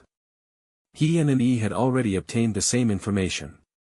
Chang Tongxin paused, looked at An Yi and Xiao Shuya, and her eyes turned sharp, full of fighting spirit. Besides, letting that bastard Du Guyuan off so easily is too good for him. Just this evidence, with that old fox from the Du family maneuvering behind the scenes, isn't enough to be fatal. She lifted her head, a tone of determination in her words. All the liquid assets of Tongxin Capital are ready to enter the market at any time. We'll cooperate with you to launch a reverse harvest against Du Guyuan's short-selling plan. Let him taste what it's like to lose everything. An Yi picked up the USB drive from the desk and exchanged a knowing glance with Xiao Shuya. An Yi grinned brightly, looking at Chang Tongxin. President Chang, great minds think alike. I was just thinking the same thing. Xiao Shuya also said solemnly, then here's to a successful collaboration. Chang Tongxin smiled with satisfaction, her smile bright and generous. Pleasure to work with you. Oh, by the way. She winked playfully, don't forget to invite me to the wedding. Time flew by. Outside the huge floor-to-ceiling windows, the dazzling city nightscape seemed to crown this magnificent victory. Inside the room, the atmosphere was not one of pure revelry, but a blend of post-tension relief and smug self-satisfaction. Chang Tongxin lounged gracefully on the leather sofa, holding a wine glass between her fingertips, filled with decanted red wine. She swirled the glass gently, the deep red liquid leaving enticing traces on the glass, her lips curling into a cold, elegant arc. I wonder how those vultures feel about getting bitten back. I heard the arrogant manager at the foundation Du Guyuan approached just handed in his resignation first thing this morning. TSK, truly, exhilarating. Chapter 21. The 21st day of transmigrating into the Dragon King novel. Xiao Shuya sat on the edge of the spacious desk, his long legs casually crossed. He also held a glass of wine, but his gaze was magnetically drawn to An Yi. Hearing Chang Tongxin's words, he let out a light laugh and added, the losses are bound to be heavy. They thought they could follow that stupid pig Du Guyuan and get a piece of the pie, but instead they ended up with a mouthful of poison. A few friends of the Yuanshan group in Europe really helped us out this time and made them pay a hefty tuition fee for their lesson. An Yi stood by the window, his back to them. He held no wine glass, only a cup of steaming clear tea. The exhaustion of the past few days seemed to truly wash over him at this moment, but his mind was exceptionally clear. He turned around, a calm smile of finality on his face, the testimony and evidence chain from Scarface Chang, combined with the ironclad proof we provided, are enough to nail Du Guyuan to the wall.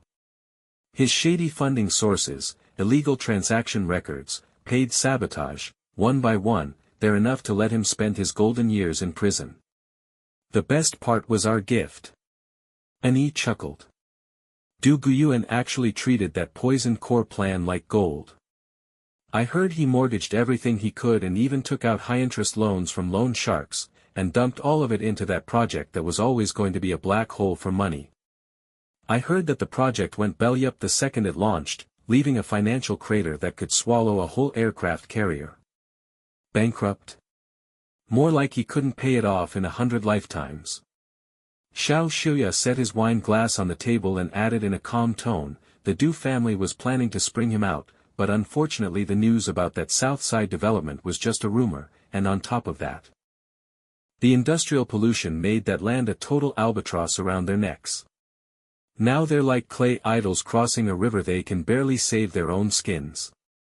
Chang Tongxin elegantly took a sip of wine, a cold, gleeful spark in her eyes. Oh, and by the way, the last few high-quality assets under Du Guyuan's name, including those he secretly hid under his lover's name, I've already helped to acquire them at the lowest point. Tongxin's cash flow is pretty damn flush now. She set down her glass and looked at An Yi and Xiao Shuya, a sincere smile of congratulations on her face. That was a damn beautiful victory. Xiao Shuya got up from the desk, walked over to An Yi, and casually slung an arm around his shoulder, a real sign of closeness. He looked at Chang Tongshin and raised his glass. We all work together to make it happen. And he leaned into Xiao Zuya's arm, letting his body relax a little against him. Feeling the solid strength in Xiao Zuya's arm drain away all the exhaustion from the last few days. He turned to look at Xiao Xuya, his eyes full of undisguised warmth, and said softly, "Yeah, credit to everyone." Then he turned to the other two and raised his teacup. "I'll toast with tea instead of wine. To all of you. Cheers to a great partnership. Cheers to a great partnership. Cheers." An Xiao Xuya, and Chang Tongshin said in unison, their glasses and teacups clinking softly with a crisp, pleasant sound, sealing the perfect ending to this flawless takedown. The heavy iron door clanged shut behind him, cutting off the last bit of light and noise from the world outside. Dressed in a cheap, ill-fitting grey-blue prison uniform, his hands and feet shackled in cold iron, Du Guyuan was shoved by two expressionless guards, staggering as he walked into the cold, disinfectant-scented corridor of the detention center. His once meticulously combed hair now stuck messily to his forehead, and his face, once famous for its charming smirk, now only showed grey despair, fear, and pure venom. The expensive customs suit was gone, replaced by scratchy prison clothes. The huge shock made him squirm like 1,000 ants were crawling all over him. "Move it. Stop dragging your feet," one guard urged impatiently. Du Guyuan flinched at the voice, stumbled, and nearly fell.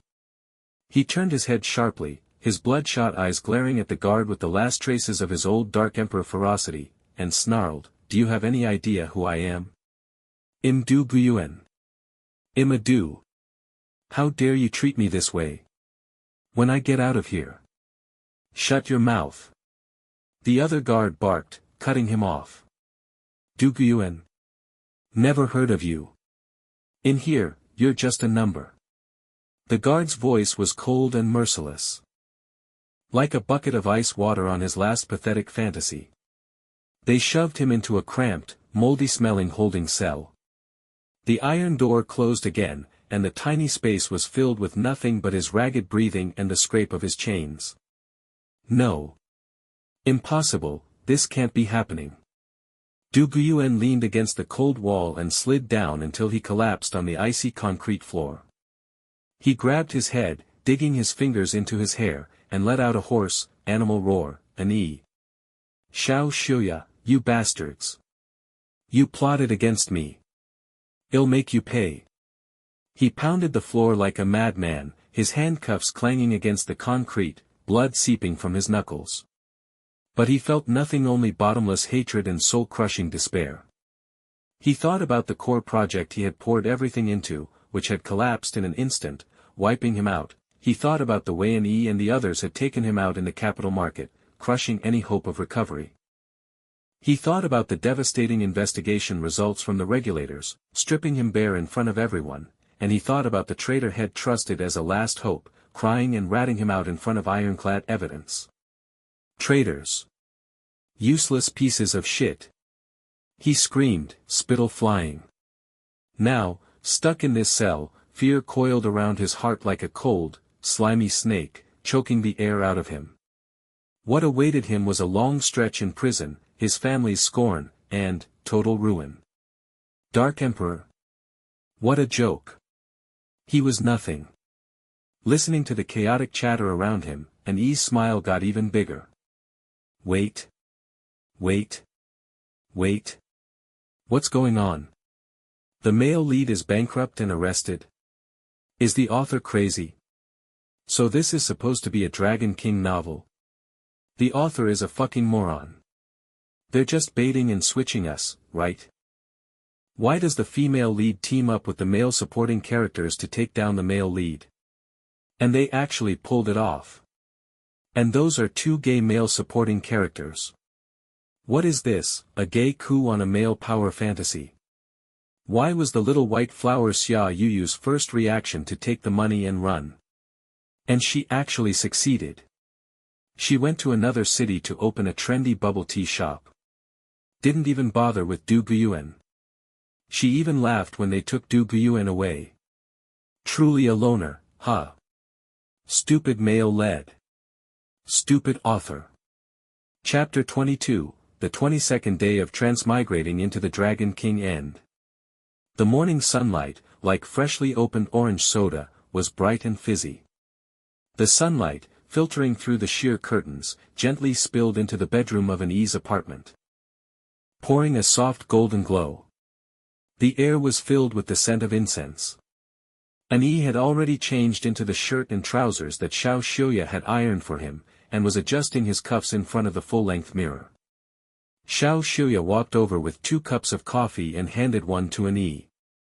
He was wearing a soft smoke-gray turtleneck sweater today, shedding the sharp, cutthroat vibe of the corporate world and taking on a more gentle, homey demeanor. "Good morning, my chairman." And Xiao Zuya's voice carried the laziness of waking up and a hint of care. His gaze fell on An-Yi's face, and he reached out to gently brush the faint, subtle pink mark on his collarbone that hadn't completely faded. "Did you sleep well last night?" An-Yi took the coffee, took a sip, and the warmth dispelled the last traces of fatigue.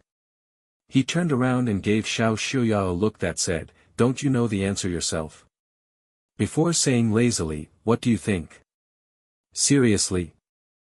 You know the answer." Xiao Xiuya chuckled softly, set down his own coffee cup, and walked over to stand in front of An-Yi. He didn't say a word, just reached out and, with natural ease, adjusted An-Yi's collar which was already perfectly straight. "Don't move. It's a bit crooked." Xiao Xiuya deadpanned the nonsense. His fingers were long and nimble, his movements gentle, and his fingertips accidentally brushed against the skin of An-Yi's neck, sending a slight jolt. An-Yi's heart skipped a beat. He looked up and met Xiao Zuya's deep, focused eyes. They were filled with tender love, like a calm harbor. "Ai." Xiao Zuya's voice was low, honeyed. An-Yi replied, his tone unconsciously rising.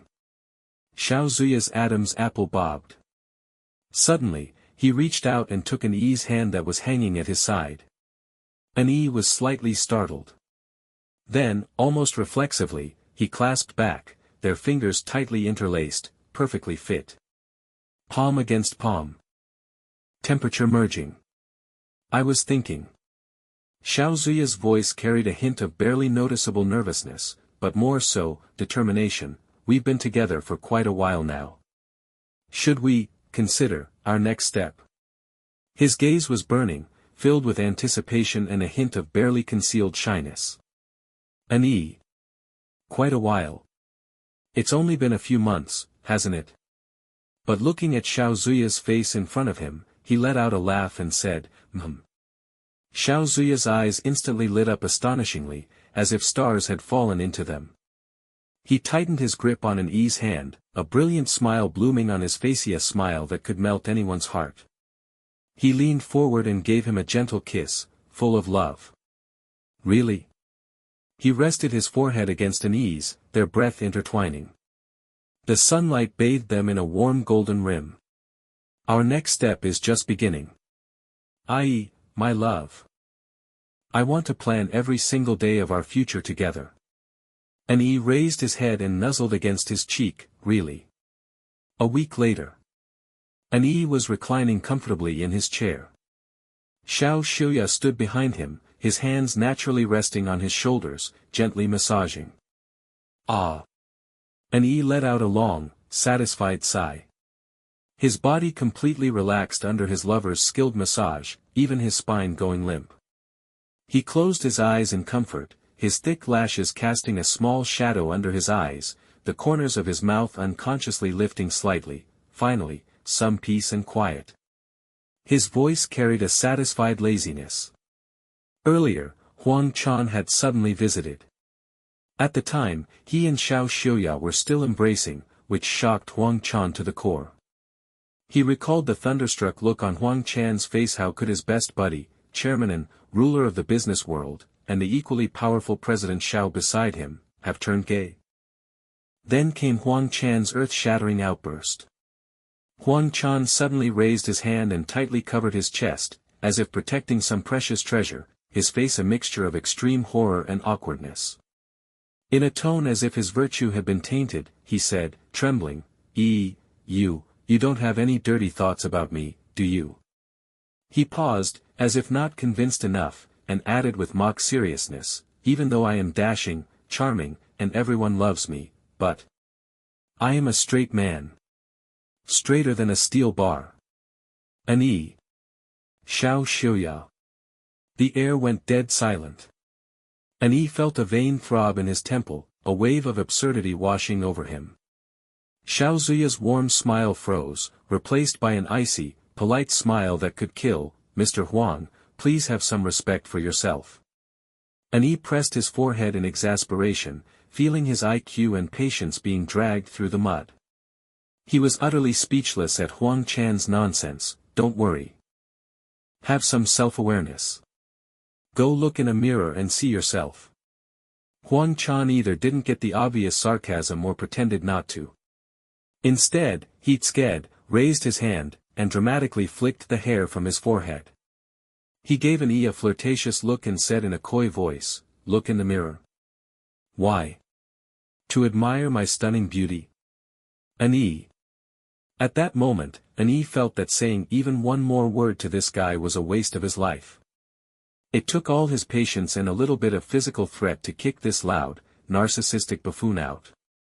Remembering Huang Chan's expression, couldn't help but laugh. What a goof. Xiao Xiuya lowered his head and placed a gentle kiss on his crown, but he has no verbal filter. He paused, as if recalling the farce, then added with a hint of barely noticeable jealousy and disdain, he sure has a big imagination. Ha ha ha ha. This time was genuinely laughing out loud. He reached up and cupped Xiao Zuya's cheek. Alright, don't take him seriously. He just likes to joke, his mouth has no filter. Don't worry, he has no feelings for you, and I'm definitely not into him. Xiao Xiuya seemed to appreciate the touch and the clear answer. He leaned down again, this time kissing him on the nose. I know. Just kidding. By the way. As if remembering something extremely important, shot upright and sprang out of the cozy chair like had been launched from a spring.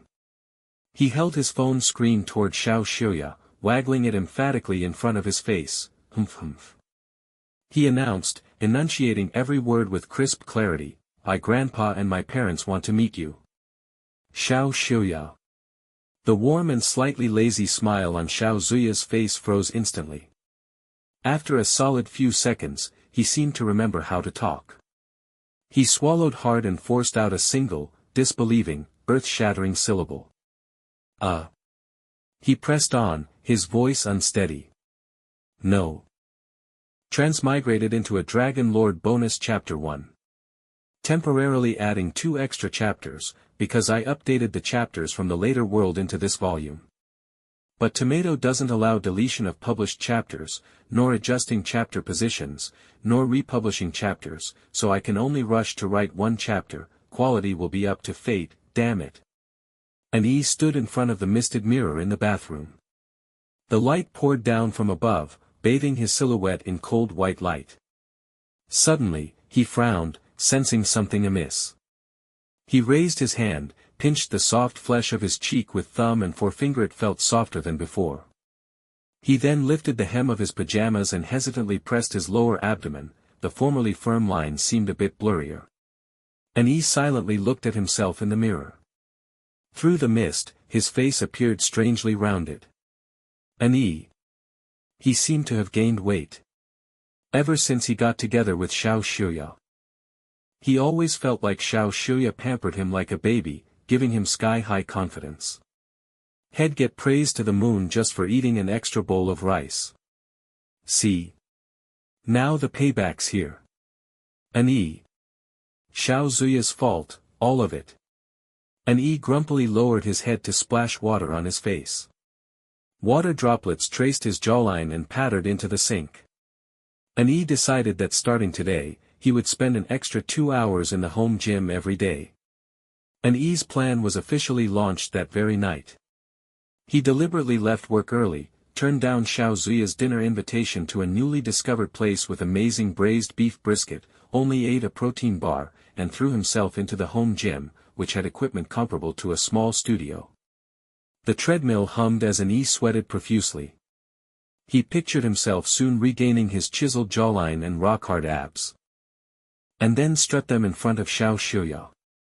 Just as he was gritting his teeth and doing lat pull-downs on the cable machine, the gym door gently opened. Xiao Xiuya leaned against the doorframe, holding a cup of something steaming.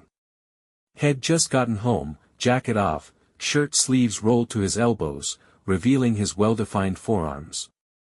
He looked at An-yi's flushed face and sweat-damp hair, his eyebrows rose almost unnoticeably before he broke into a soft smile. "What's gotten our chairman and so motivated today?" His voice carried a natural magnetism, like a feather tickling the eardrum. "Working out's great, but don't push yourself too hard." An-yi panted, shooting him an irritated glare, not stopping, not tired. "I'm doing great." The smile in Xiao Zuya's eyes deepened. He walked over and put the cup aside. All right, you're the best. Here, drink up a little. Fresh pressed veggie juice with kale and chia seeds. Super healthy." An-yi stood up and instinctively took a sip.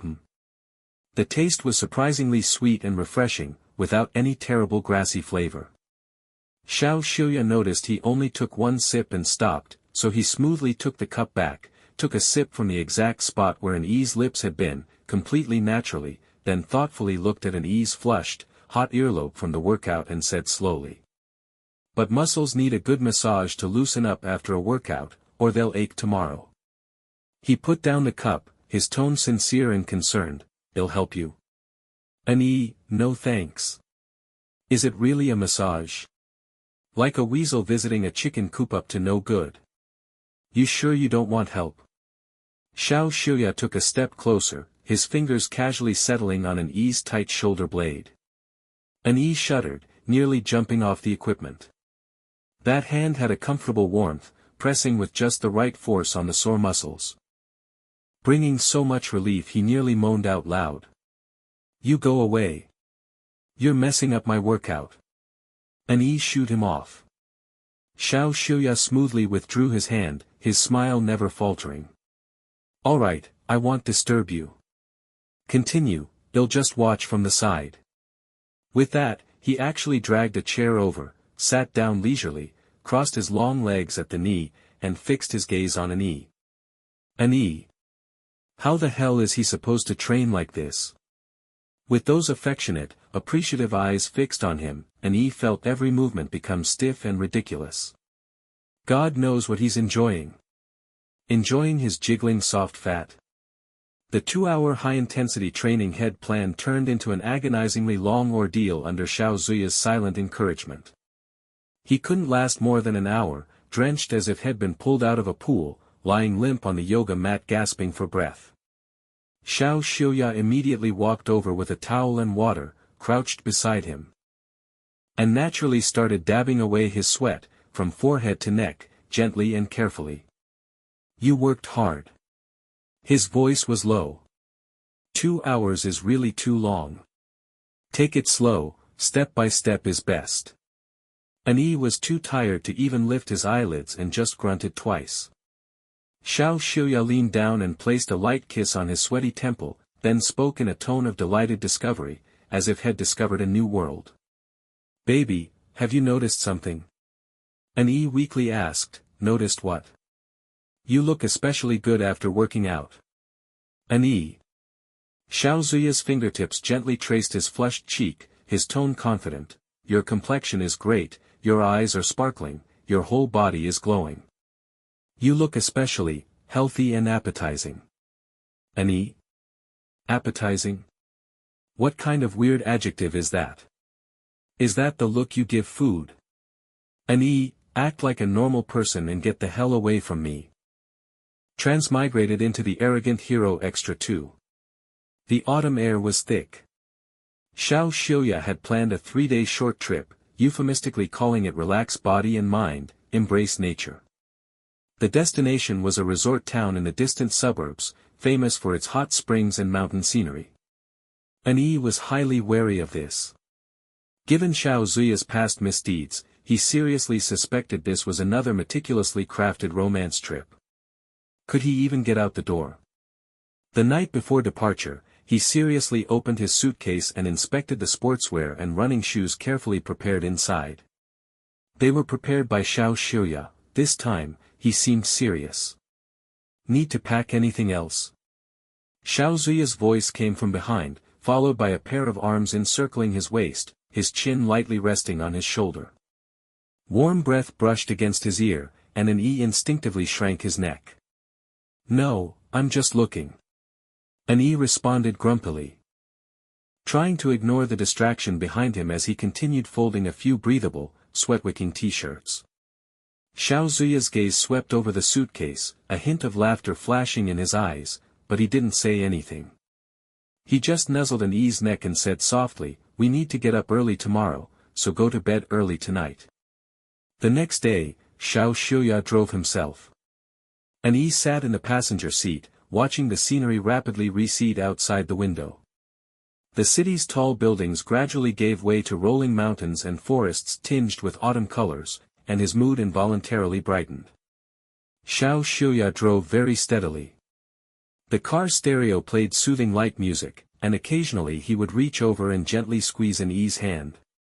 They had booked a private Japanese-style hot spring inn, a separate courtyard with an open-air bath, where wisps of steam rose in the crisp air. After putting down their luggage, An watched Xiao Xiuya warily, making sure he didn't have any extra moves. The afternoon plan was to hike on the nearby mountain trail.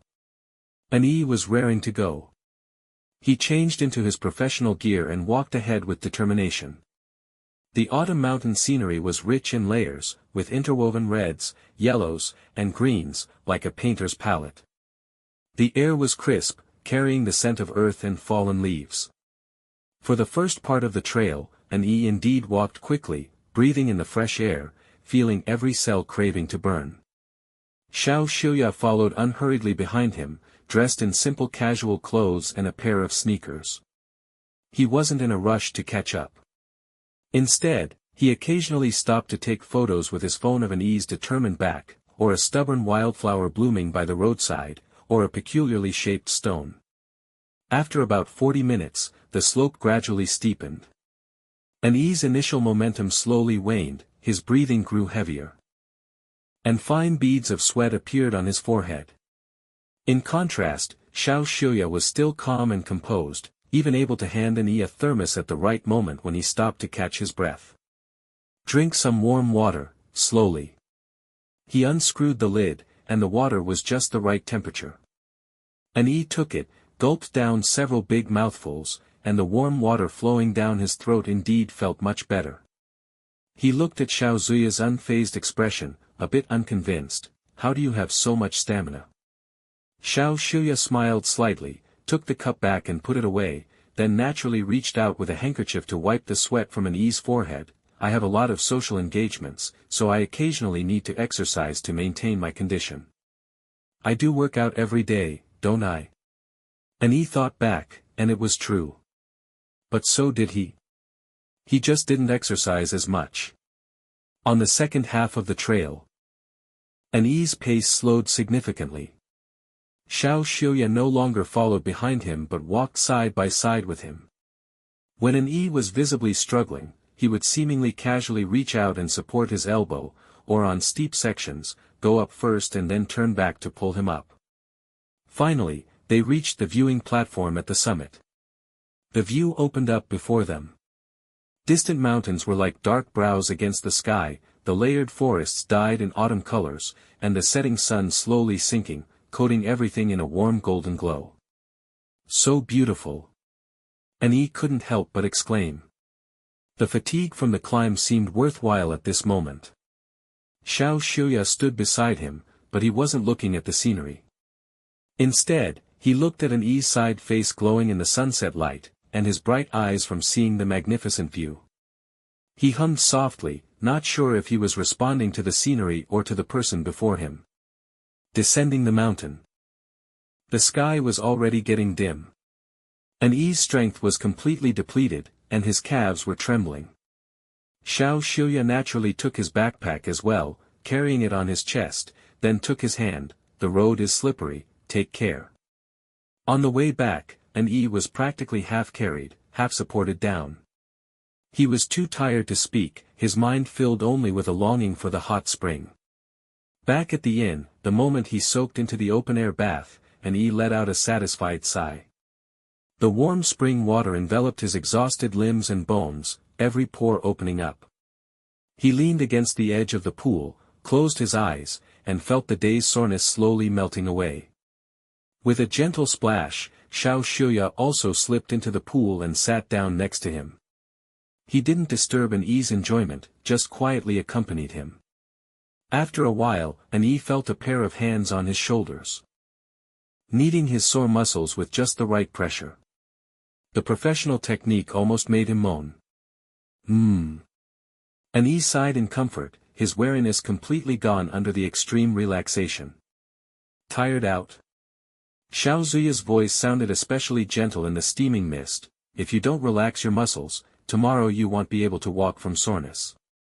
An Yi mumbled in response, completely giving up resistance and letting himself be attended to. The steam from the hot spring made his cheeks flush and his mind feel a bit groggy. Without thinking, he leaned closer to Xiao Xiuya, seeking a more stable support. Xiao Xiuya noticed this clingy little gesture, a gentle smile curling at the corners of his mouth, and his movements became even softer. That night, An Yi slept extremely soundly. In the haze between sleep and wakefulness, he felt the person beside him gently pull him into an embrace. A warm hand gently kneading his still sore lower back. An Yi burrowed into the familiar embrace and calming scent, and just before sinking completely into a deep, dreamless sleep, his hazy mind caught a stray thought: he was actually pretty well behaved today. Xiao Xiuya smiled quietly in the dark, holding him close, and kissed the top of his soft head. Transmigrated into the overbearing CEO Extra 3. On a weekend night, the moon was bright and stars were few outside the window, wrapping the suburbs in a hazy stillness. Only a few warm wall sconces were on in the living room, casting a soft glow that gently outlined the contours of the furniture. An Yi and Xiao Xiuya were curled up on the spacious sofa, under the same soft blanket. On the TV screen was a trendy city romance drama playing. The plot had just reached its climax in the rain. The male lead took off his suit jacket and, with a possessive tenderness, draped it over the female lead's head. While his own shoulders got soaked, his gaze deep and earnest as he confessed his love. An Yi watched, totally absorbed, and muttered without thinking, "Hey, even if it's a bit cliché, scenes like this always make me want to watch more." Xiao Xiuya had his arm draped over the back of the sofa. Hearing this, he glanced sideways at the screen, then at the sparkle in the eyes of the guy next to him, a barely visible eyebrow raise. "Oh yeah?" His voice was hard to read, but he pulled An Yi tighter against him.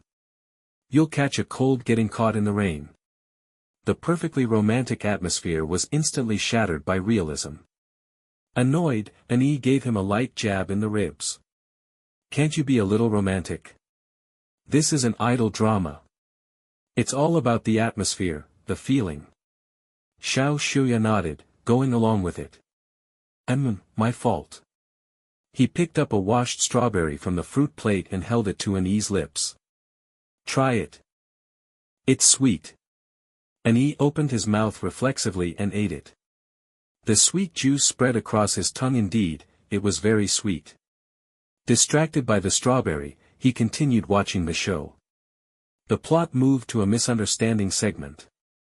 A third party interfered, and the female lead turned and ran off, her eyes welling up with tears, leaving the male lead standing with a frustrated expression. "TSK. I really hate these misunderstanding storylines," An Yi muttered, totally into it, even leaning forward a bit. Xiao Zuya's low voice came again from above him, laced with amusement. "If it were me, I wouldn't let that kind of misunderstanding happen." An Yi turned his head. "Huh?" Xiao Xiuya reached out and wiped a smudge of strawberry juice from his lip with his thumb, the gesture natural and intimate, while his eyes remained on the screen. his tone calm but firm. First, I wouldn't give any irrelevant person the chance to get close enough to create a misunderstanding.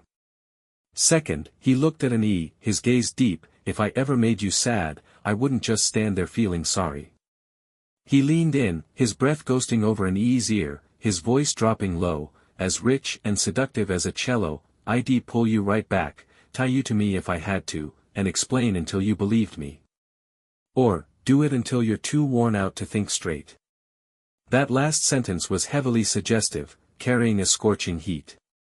Annie's face flushed bright red instantly, redder than the strawberry head just eaten. He whipped his head back to the TV, his heart pounding loudly, and the angsty lovers on the screen suddenly seemed utterly boring. You just focus on the show. Where do you come up with all these twisted ideas? He tried to sound fierce to hide his embarrassment, but it wasn't very convincing. Xiao Xiuya chuckled lowly. The vibration in his chest clearly transmitted to an who was pressed close to him. He looked on, satisfied, as even the pale skin on an neck flushed faintly. Not wanting to tease him further, he just wrapped his arms tighter around him, resting his chin lightly on the top of his head. The episode was winding down. The misunderstanding got cleared up, and the leads kissed under a gorgeous night sky, with a grand fireworks display in the background. An watched the picture-perfect scene on screen and couldn't help but murmur, this director has a great eye for cinematography. Most other shows don't have fireworks shots as good as his. Like it? Xiao Zuya's voice carried a smile. Sort of, I just think the visuals are nice, and replied casually. Xiao Xiuya hummed in agreement, said nothing more, but pulled out his phone and made a few seemingly casual taps. A little while later, just as an was about to get up for a glass of water, suddenly. From the river outside the mansion, a whoosh bang. Sound came a brilliant firework shot into the sky, blooming dazzlingly in the night. Then a second, a third. Though the scale wasn't as grand as the one on TV, set against the hazy moonlight, it carried a unique romantic charm. Annie's eyes widened in surprise. He ran to the window. Huh? What day is it today? Why are there fireworks? Xiao Xiuya leisurely walked up behind him and pulled him back into his arms, watching the flickering lights reflected in Annie's shimmering eyes. I don't know, he said casually. Maybe, it's someone who thought the idol drama's aesthetic shots were nice, wanting to show his baby something more real. Annie froze and whipped his head around. You. Xiao Xiuya lowered his head and kissed Annie's slightly parted lips in surprise, a brief touch, his eyes filled with a gentle, smug smile. The idol drama's tropes are fake, but what you want to see, I can make real. It's a bit short notice and small scale, so you'll have to make do. Annie looked at the still ongoing fireworks display outside the window, a private show just for him, and then at the man before him with his deep, smiling eyes. He couldn't help but say, it's currently illegal to set off fireworks during the ban period. He laughed. That's in the city. We're in the suburbs now, in our own estate it's fine. Transmigrated into the overbearing CEO Extra 4 unrelated to the main story. What if the two of them turned into little animals? Annie woke up to a strange sensation. Something was tickling his face, like a furry thing brushing against it. He groggily wanted to reach up and scratch it, but found he seemed not to have hands. This realization jolted him awake. His field of vision was very low, and the furniture in the room seemed enormous. He tried to sit up, but only saw two white, fluffy paws resting on the dark-colored blanket. He stiffly turned his head to look at his own body covered in soft, fluffy long fur, and his figure, round and compact. He had turned into a ragdoll cat. With a pair of blue eyes like glass marbles, and a fluffy tail even bigger than he could have imagined. Meow. What's going on? What came out was a soft, sweet meow, completely lacking in intimidation, more like he was being affectionate. Annie panicked. He wanted to jump off the bed and find a mirror, but wasn't used to feline coordination.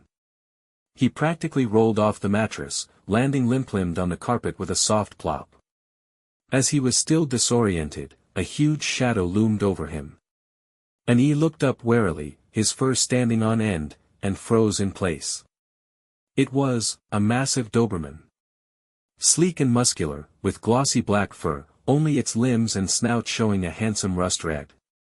It stood quietly, its pitch-black eyes fixed, unblinking, on the little white fluff ball on the ground. E's heart pounded. This dog was huge. It could swallow him in one bite.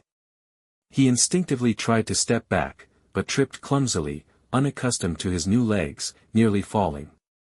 The giant Doberman moved. It lowered its head and slowly approached. E closed his eyes in fright, letting out a pitiful, harmless whimper. The anticipated pain never came. Instead, a warm, wet tongue gently licked the fur on top of his head. E blinked, dazed. The Doberman had crouched low, its massive head almost level with his. It leaned in again, rubbing its cool, damp nose against his cheek. This gesture was maddeningly familiar. E froze, a ridiculous thought flooding his mind. He tentatively let out a thin, weak meow, meow. Xiao Xiuya. The Doberman's eyes seemed to light up. It let out a low, short sound, woof. Yeah. It even tried to nudge E's soft little body with its head. Just like it had done countless times before, trying to pull him into an embrace. But given this size difference, the move nearly sent the kitten tumbling. Meow. Watch it. Angered, E swatted the other's nose with his weak little paw. Xiao Xiuya immediately stopped, his expression almost showing something akin to apology.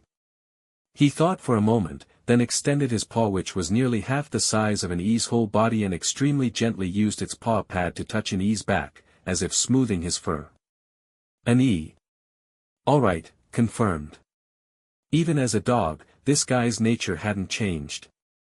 After a long while getting used to it, E finally managed to control this fluffy new body. He stumbled, trying to leave the bedroom. Xiao Xiuya immediately followed closely, his huge body staying close beside him, guarding him, afraid he might fall or bump into something. In front of the full-length mirror, E finally saw what he looked like now, a strikingly handsome ragdoll cat, blue eyes like they held a sea of stars, but with a slightly dazed expression.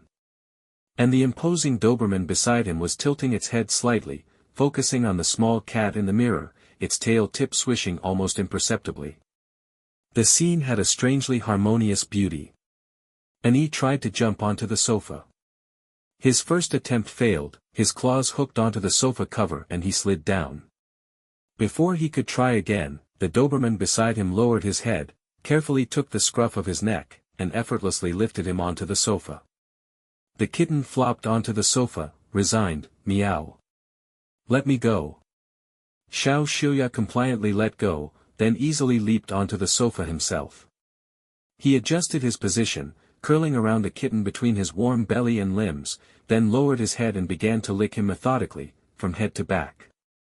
E. What are you doing? Do you really think you're a dog now? E initially wanted to struggle, but the Doberman's body temperature was very high, like a small furnace. He resisted for a while, but eventually gave in to feline instinct, a purring sound involuntarily coming from his throat. His body relaxed, and he flopped into a cat pancake. Xiao Zuya's tail swished contentedly on the floor. Sunlight streamed through the gap in the curtains, illuminating one cat and one dog. E, lulled into drowsiness by the licking, felt warm and cozy, wrapped in safety and comfort. Just as E was about to fall asleep, he felt a slight heat in his body, and his perspective suddenly shifted upward. The sunlight was a bit blinding. He instinctively raised a hand to shield his eyes. It was a human hand. He had changed back. E sat up in surprise and delight, finding himself sitting properly on the sofa. Beside him, Xiao Xiuya had also returned to human form, wearing his pajamas. Seemingly still disoriented. They looked at each other, both seeing amazement in each other's eyes. An suddenly remembered being licked and groomed like a kitten just moments ago, and his face flushed bright red. Xiao Shuya, however, laughed softly. He reached out and gently pinched the soft spot on the back of An's neck that had been scruffed earlier. A faint, involuntary purr escaped An's throat. The air froze instantly. An, mortified beyond belief. Xiao Shuya paused for a moment, then couldn't suppress his laughter anymore. He suddenly pulled him down onto the sofa, burying his face in the crook of his neck and taking a deep breath, like a large dog marking its territory. Looks like, the side effects are kind of cute. His voice was laced with laughter. An. Chapter 23, The First Day of Entering a Political Intrigue Novel. The early spring chill clung among the palace walls. The last vestiges of winter's authority still holding sway, turning into biting gusts of wind that swept across the long, bluestone paths of the palace. The guards by the walls tucked their heads down, their breath instantly vanishing in the cold air. As the palace gates opened, officials in various court robes filed out, gathering in twos and threes before dispersing again. Officials' boots echoed dully on the stone slabs, occasionally broken by restrained greetings and the rustling of fabric as they bowed with clasped hands. Suddenly, steady, unhurried footsteps approached from afar. A figure emerged from the center of the palace gate, dressed in the crimson crane-patterned robe of a second-rank civil official, a jade belt cinched at his waist accentuating his slim, upright stature, like a solitary pine tree. Beneath the black gauze hat were remarkably youthful and handsome features, brows as if painted, a high nose bridge, thin lips slightly pursed. Skin pale from long confinement indoors, yet lacking any frail scholar's air instead, in his striking beauty, there was an unapproachable, austere dignity. He swept his gaze calmly over the crowd that parted before him, his eyes deep and gentle, yet carrying an inexplicable pressure that made one's heart tighten. He did not glance much at the officials bowing and stepping aside on both sides, walking with measured steps to his own carriage. Ping, the coachman in a green-gray robe who had been waiting nearby, immediately stepped forward and offered his right arm with utmost respect. The slender, fair, well-proportioned hand lightly rested on the coachman's brawny arm. He nodded slightly, and with Ping's careful support, gracefully boarded the carriage, the hem of his crimson robe tracing a sharp arc in the air before disappearing into the carriage. From beginning to end, he did not utter a single word. Only when the curtain fell did a few lower-ranking officials, who had been pushed to the edge, dare to straighten up slightly. They couldn't help but stand on tiptoe, craning their necks to peer at the still luxurious carriage, their ivory tablets of office unconsciously clutched in their hands, now moist with sweat. Inside the carriage, however, it was a different world. The warm air was filled with a pure, lingering incense fragrance, its wispy threads soothing the soul. A young high official who should have been brimming with ambition, now leaned back on the soft brocade cushions, his eyes closed, his thin lips pressed into a hard, straight line. The crimson official robe made his already pale skin look even paler. Opened his eyes and let out a deep sigh. 3 days ago, he had woken up groggy in the morning, his mouth dry, craving a drink of warm water. Too lazy to move, he lay in bed and groggily called out for Xiao Shuya. Yet after calling for a long while, he heard no response. That familiar figure. The warmth of his body, the gentle replies, nothing. He had initially thought Xiao Shuya wasn't in the room and hadn't heard him, so he had no choice but to force open his heavy eyelids, preparing to get up himself. But unexpectedly, when he opened his eyes, he found himself in a room furnished in antique style. What greeted his eyes was a completely unfamiliar Senia carved canopy bed, hanging cloud brocade curtains, ancient, rustic red sandalwood furniture. It startled him so much that, in a flash, he leaped out of bed with remarkable agility. His movements were light, his body without any hesitation, completely unlike what an old man like him should have been capable of. He immediately checked his body, finding that he seemed to have returned to his youth. The last time he had experienced something like this was over 60 years ago. Over 60 years ago. At that time, he had woken up to find himself in a different body, sitting in a speeding car. Now, as he was old and frail, his soul about to depart, had he crossed over again? This time, into ancient times? An smiled bitterly. Xiao Xiuya. That beloved who had accompanied him through over 60 years of storms and hardships, growing old together. He hoped that when Xiao Xiuya got up and found the one beside him had stopped breathing, he wouldn't be too frightened. After all, they were both so old. And he shouldn't be too sad either. 60 years of loving companionship had been a supreme blessing in life. It was just, this parting had come too suddenly. Originally, the two had agreed to get up and take a walk together the next day. Xiao Xiuya. An let out a long, silent sigh, forcing himself to tear himself away from his longing. His slender fingers unconsciously rubbed the smooth, cool sleeve of his crimson official robe, trying to grasp some sense of reality. Forget it. Since him here. I'll make the best of it.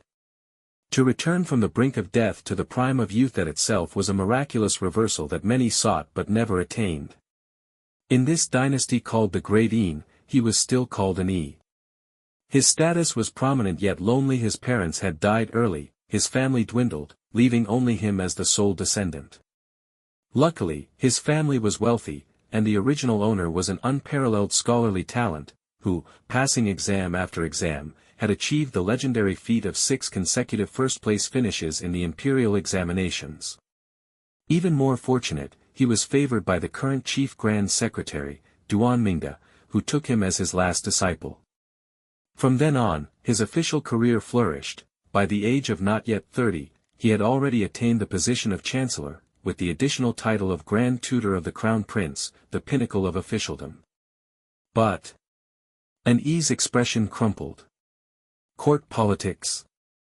Could he really navigate this treacherous, turbulent power vortex? Even with the original owner's memories, understanding these interpersonal relationships was far more complicated than in the modern era. Those tangled, interconnected official relationships that would cause chaos if a single thread were pulled, the implied meanings and hidden daggers behind smiles were far more profound and abstruse than the complex business mergers and acquisitions he had handled in his previous life. Moreover, the ancient people believed in spirits and ghosts. He couldn't reveal himself too much or differ too much from the original owner. If someone became suspicious because of how much he had changed, what if they accused him of being possessed? He wouldn't be burned at the stake, would he? Damn it! Just then, the smoothly moving carriage jolted violently. The huge force of inertia caught him off guard, his body uncontrollably lunging forward. And he fell straight off the cushion. Outside the carriage, the coachman and Ping let out a short, harsh shout, "Who is it? How dare you block the Chancellor's carriage?" The clamor was strangled, abruptly fell silent. An did not even hear the sound of any weapon being drawn from its scabbardous guards would never have been completely unresponsive when someone rammed the carriage. The next moment, An Ping's voice rang out again, but it had shifted abruptly, filled with disbelief and hesitation, and his volume dropped considerably. Young Marquis Gu. You, what is the meaning of this? Please stop. An was just rubbing his sore backside, steadying himself, his long fingers instinctively pressing against the book box beside him. Before he could even settle into his seat, the heavy wooden carriage door was yanked open from the outside with almost brutal force. Bang. The cold, dusty wind rushed into the warm, fragrant cabin, sweeping away the lingering incense inside, and stirring the hem of An's crimson official robe and the stray strands of hair at his forehead. An frowned, suppressing his sudden displeasure and surprise, and looked up. Through the open doorway, the first thing he saw was not a person, but a magnificent horse, pitch black like a roll of satin. Its saddle was ornate, and the metal inlays on its bridle glinted coldly in the setting sun. The horse had clearly been galloping at full speed, it now stomped restlessly, its massive head nearly poking into the carriage, snorting thick, hot white steam from its nostrils, carrying a wild, restless energy that almost hid An's face. Chapter 24, the second day of transmigrating into a political intrigue novel. On horseback sat a man also wearing a crimson military official's court robe. He sat as straight as a pine, slightly leaning forward. One hand casually holding the reins while the other had just been withdrawn from the hand that had forcefully pulled open the carriage door. With his back to the light, his face was hidden in shadow, except for a pair of eyes that blazed astonishingly bright, like a beast of prey that had locked onto its target. They pierced through the boundary of light and dark inside and outside the carriage, precisely and with undisguised aggression, firmly fixing on an E, who sat upright within. The wind and frost of years of campaigning had tanned his skin to a healthy wheat color, and his sharp, chiseled features were as if carved from stone. Most striking were his eyes, dark and deep like an unfathomable cold pool. "Yo, Lord, and what a small world, bumping into you again." His gaze precisely caught an E subconsciously rubbing his rear, and a scoff escaped from the depths of his throat. "Did you take a spill?" "Ha ha ha." Unchecked mockery poured from his lips, his eyes gleaming with undisguised malice. An E wore a wooden expression, looking at the insolent man before him. Gul Yen, Junior Marquis Gul Yen, the original owner's enemy, and also, the protagonist ordained by fate in this world. So, he had transmigrated into a book again. The moment he saw Gul Yen just now, just like before, the original story flooded back into his mind. Having been through this once before, this time it was far less painful. Moreover, the comments section came alive again. In his previous life, when the male lead Du Guyuan was thrown into prison, this voice had completely fallen silent. Presumably, the plot had fallen apart and the author dropped the story. As for this world, Ani quickly processed the information flooding into his mind. This was a typical malecentric power struggle novel with a dominant male protagonist. The protagonist, Gul Yen, started as a junior marquis who inherited his title. Went through blood and fire on the battlefield, advanced step by step, and finally trampled over countless enemies' bones to ascend the supreme throne. Step by step, he rose ever higher, defeating countless villains. And he, Ani, unfortunately, was one of those stepping stones destined to be crushed under the protagonist's feet to achieve his imperial ambition. A sinister big boss who only appeared later in the story, a supervillain utterly callous of human life, ruthless, forsaken by all, and ultimately put to death by dismemberment. Ani. Really? Me? A sinister supervillain? Now is he a villain again? Ani.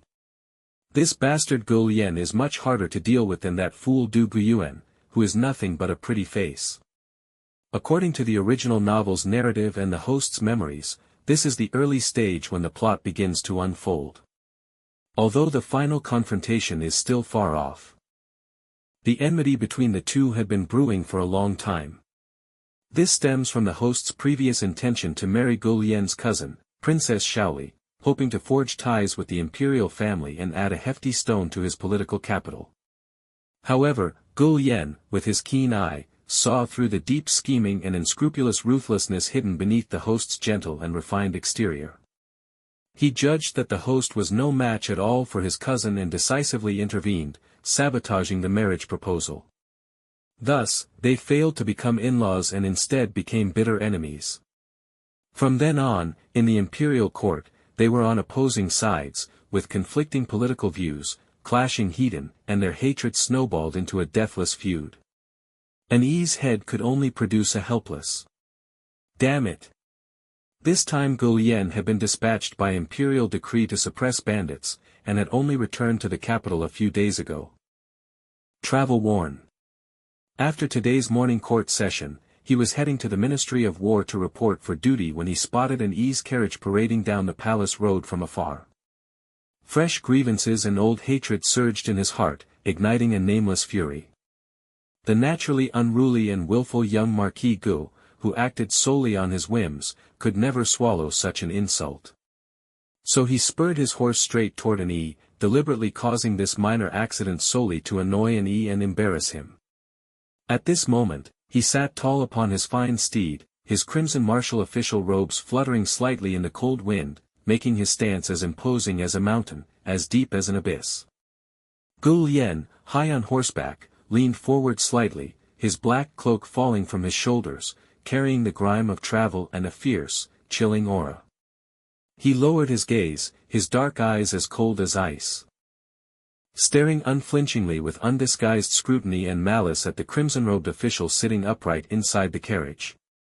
After the heavy carriage door was rudely yanked open, the biting winter wind instantly filled the warm interior.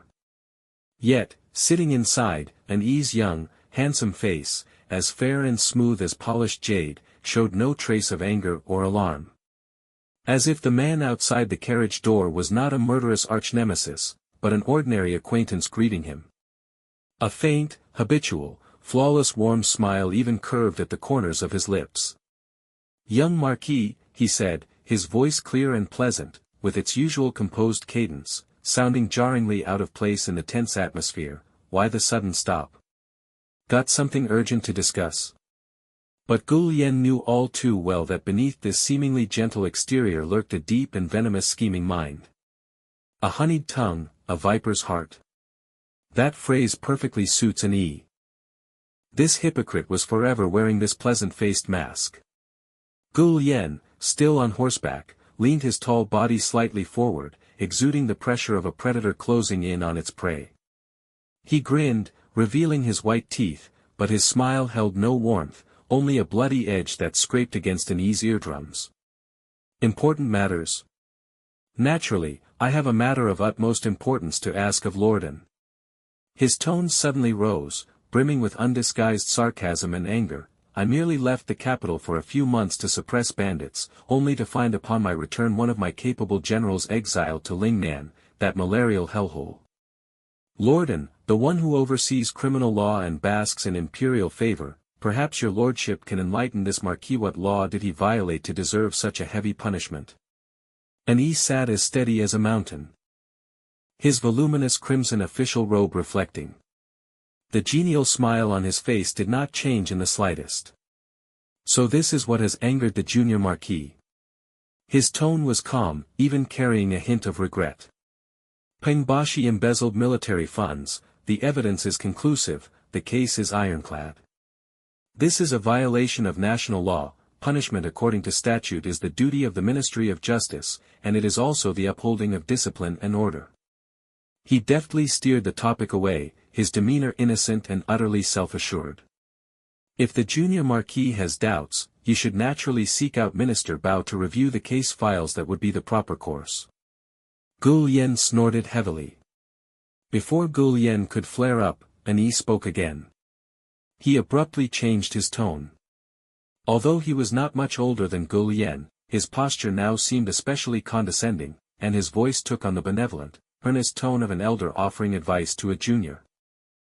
"The junior marquis has toiled in battle, sharing the nation's worries, truly a pillar of the state.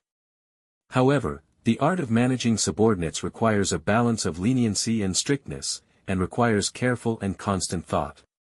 Regarding the matter of Pengbashi, those in the know naturally understand that it was his own greed that clouded his judgment and led him to break the rules. But in the eyes of those who are unaware, or those with ulterior motives." An Yi deliberately paused, his voice growing softer yet each word cutting straight to the heart. "They will inevitably speculate whether the junior marquis has been negligent in discipline, or even worse, that this act was tacitly approved or instigated by the junior marquis. After all, the amount is so huge. If someone further exploits this, dragging in idle talk of building up military power for personal ambitions or disregarding the law, wouldn't that needlessly tarnish the Marquis' reputation and arouse His Majesty's suspicion?" He gave a slight shake of his head and a soft sigh, his expression one of profound concern, as if he were deeply worried for the other party's sake. "I say this in the hope that the junior marquis will nip problems in the bud and steer clear of suspicion." Chapter 25, Day 3 in the Political Intrigue Novel. Gu Lien's eyes narrowed dangerously, and his rough fingers unconsciously rubbed the icy reins, producing a faint rustling sound. Looking at an Yi's face seemingly concerned for the state but actually harboring murderous intent, let out a low, quiet laugh. "Lorden is doing me an injustice." He deliberately drawled the word wronging, heh. Lord and truly has a silver tongue, he can make the dead speak again. So, in that case, I, the Marquis, should thank you for cleaning house on my behalf and even worrying about my reputation? An smiled good-naturedly, yes. Naturally. He nodded slightly, his posture impeccable, the junior Marquis' loyalty is beyond doubt. An recalled what had happened before. After Gulian had entered the court, he had caused the original An endless trouble, and the two had been locked in an endless struggle. They clashed heathen, unable to destroy each other, so they took aim at each other's subordinates. Some time ago, while Gulian was out on a campaign to suppress bandits, the original An had taken advantage of his absence to remove one of his capable subordinates from his post and, not only that, had exiled the man to Lingnan. A man named Peng Bashi, who had indeed embezzled military funds. Though the amount was not large, he was still guilty. In the original novel, after learning of this, Gulian had given up on rescuing him and returning him to the capital. Even if the original An hadn't acted, he would have dealt with him himself. However, whether he punished his erring subordinate himself or a political enemy reached in to do it for him, there was a vast difference between the two. It was nothing less than a stinging slap in the face, a blatant provocation and humiliation aimed directly at Gulian. Gulian's faint, false smile vanished without a trace. The handsome lines of his face suddenly hardened as if cast from iron, and a vein of murderous intent seemed to pulse beneath his tanned skin. His sharp gaze raked across An's perpetually benevolent mask like a tangible blade, with icy anger churning in the depths of his eyes. He curled his lips into a dangerously suggestive Onglin Almasmili and lowered his voice to a slow, low tone, dripping with the cold menace of a snake's tongue. Lord An is absolutely right. To repay you for this kindness, I have specially prepared a generous gift for you upon my return to the capital. He leaned forward slightly, toward the open carriage door. His eyes locked onto An. I hope Lord An will appreciate this surprise. The word surprise he emphasized with particular clarity. An's smile didn't waver, "I'll be waiting." The two traded barbs back and forth for a while, drawing the attention of many onlookers. An was already bored with it. This life of wearing a mask and playing a role was even more exhausting than the cutthroat games and deceit of his previous life in the business world. Especially when facing an opponent like Gulian, sharp in intuition, ruthless in action, and reckless in his methods. Keeping his smile plastered on, An gave Gulian a slight nod and then, without any warning, reached out and firmly pulled shut the heavy rosewood carriage door. With a soft click, the door sealed shut, instantly cutting off Gulian's menacing face and the biting wind of the palace road. Gulian. He let out a bitter laugh, gritting his teeth to suppress a retort. And said nothing. Since when did An throw little fits of temper like this? With the door closed, An's smile slowly faded. The meticulously crafted mask of the gentle, refined Lord An, chief minister of the imperial secretariat, shattered in an instant. He covered his face in frustration, letting out a long, silent sigh. Dealing with this kind of person is truly exhausting. As for the gift Gulian had mentioned, An's mind raced. The original novel's plot came back to him. It was clearly Gulian's counterstrike, targeting an official under the original An's command who was also not entirely clean, a man named Wang Xian. This man was greedy and lustful, using his power to bully others. The original An had long seen him as a liability but had kept him for a time due to his family's local influence and the need for him as a pawn in certain matters. Gulian was going to move against Wang Xian. From An's own perspective, this was like a pillow arriving just when he was nodding off. He would be only too happy to borrow Gulian's blade to cut away this inevitable three-to-perfect chance to clean house. Unfortunately, he couldn't. If he allowed Gulian to easily eliminate Wang Xian, it would send a dangerous signal to every hangeron in his faction. The leader was weak and could not even protect his own people. At that point, people would scatter, and his faction would collapse. Amid the treacherous currents of the court, An would become isolated, a lamb being led to the slaughter. An paused as a thought struck him. But then again, it might not come to that. Before becoming an subordinate, Wang Xian was a follower of the chief grand secretary. If something went wrong, it wouldn't be an who took the blame, it would be Chief Grand Secretary Duan Mingda. An only needed to demonstrate a token stance. Upon realizing this, an slowly opened his eyes. He raised a hand and gently smoothed a crease that had formed on his crimson official robe sleeve due to his earlier movements, his voice projecting through the closed carriage door. To the Imperial Secretariat. "Milord, we have arrived at the Imperial Secretariat," came the voice of the driver, and ping. The carriage came to a halt. The door was respectfully opened by An Ping. The chill air rushed in again, carrying the distinctive smell of the Imperial Secretariat, a blend of ink, paper, and old wood. An adjusted his crimson official robe, carefully concealing every trace of fatigue from his face, and donned again the gentle, composed, and impeccable mask of Lorden, Chief Minister of the Imperial Secretariat. He supported himself on An Ping's arm and stepped down steadily from the carriage. The Imperial Secretariat, as the highest administrative body of the Great Yin, was a majestic and forbidding building, vermilion gates, soaring steps, and guards standing at attention, all testifying to the raw majesty of power. Beneath the steps, several low-ranking officials in blue-green robes stood with hands folded, waiting respectfully. Seeing an they all bowed in unison, respectful and reverent. "We pay our respects to the Chief Minister, my lord." "Rise," an said in a gentle voice. He walked with measured steps up the stone stairs, his crimson robe fluttering slightly in the winter wind. The Imperial Secretariat here was the heart of the Great Yin. Every memorial, every administrative order emanated from here, governing the lifeblood of the entire dynasty. It was also the vortex of power struggles, where countless ambitions and intrigues intertwined. An looked straight ahead and made his way directly to his spacious, bright inner office located deep within the compound.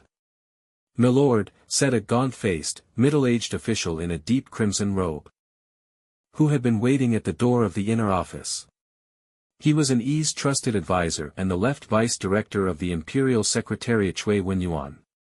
His expression was grave as he hurried over and said in a low voice, "You've returned. Just now." An raised a hand to stop him from continuing, his gaze sweeping over the several subordinates behind Chui Wenyuan, whose faces were likewise tense. His voice remained steady, "Let's talk inside." The heavy Nanmu door shut silently behind them, cutting off all observation from outside. Inside the inner office, the furnishings were grand but restrained. Stacks of pending official documents covered the massive rosewood desk. In the corner, a bronze beast-head incense burner emitted a wisp of blue smoke, filling the room with the invigorating scent of mint. Chapter 26, the fourth day of transmigrating into a political intrigue novel. An walked around the desk and sat down, but did not rush to deal with the paperwork. He looked at Chui Wenyuan, his gaze calm. "Wenyuan, what is it?" Chui Wenyuan stepped forward, speaking quickly, a worried look on his face. "My lord, just before you returned to the office, the Ministry of War sent word that, after the young Marquis Gu returned to the capital, he immediately demanded copies of all ledgers from the Ministry of Revenue's Fiscal Planning Department for the past 3 years. Especially the parts about the Jiangnan water transport and last year's northern border military supplies." Just as he expected. As expected, Gu Yan was following the original novel to the letter. The Ministry of War directly demanding core account books from the Ministry of Revenue was in itself a blatant overreach of its authority, and under normal circumstances, it would be impossible. But given Gu Yan's status and his current responsibility for reorganizing the border army's logistics, it was barely justifiable. Most importantly, there must be an inside collaborator within the Ministry of Revenue, allowing him to force a crack open. He was blatantly trying to find a breakthrough in Wang Xian's accounts. The Jiangnan water transport, the lifeline of the nation, was a source of immense profit. The northern border military supplies, enormous and hard to track, these were exactly the key areas where Wang Xian, that greedy rat, had been skimming and gobbling up without mercy. "Where is Wang Xian?"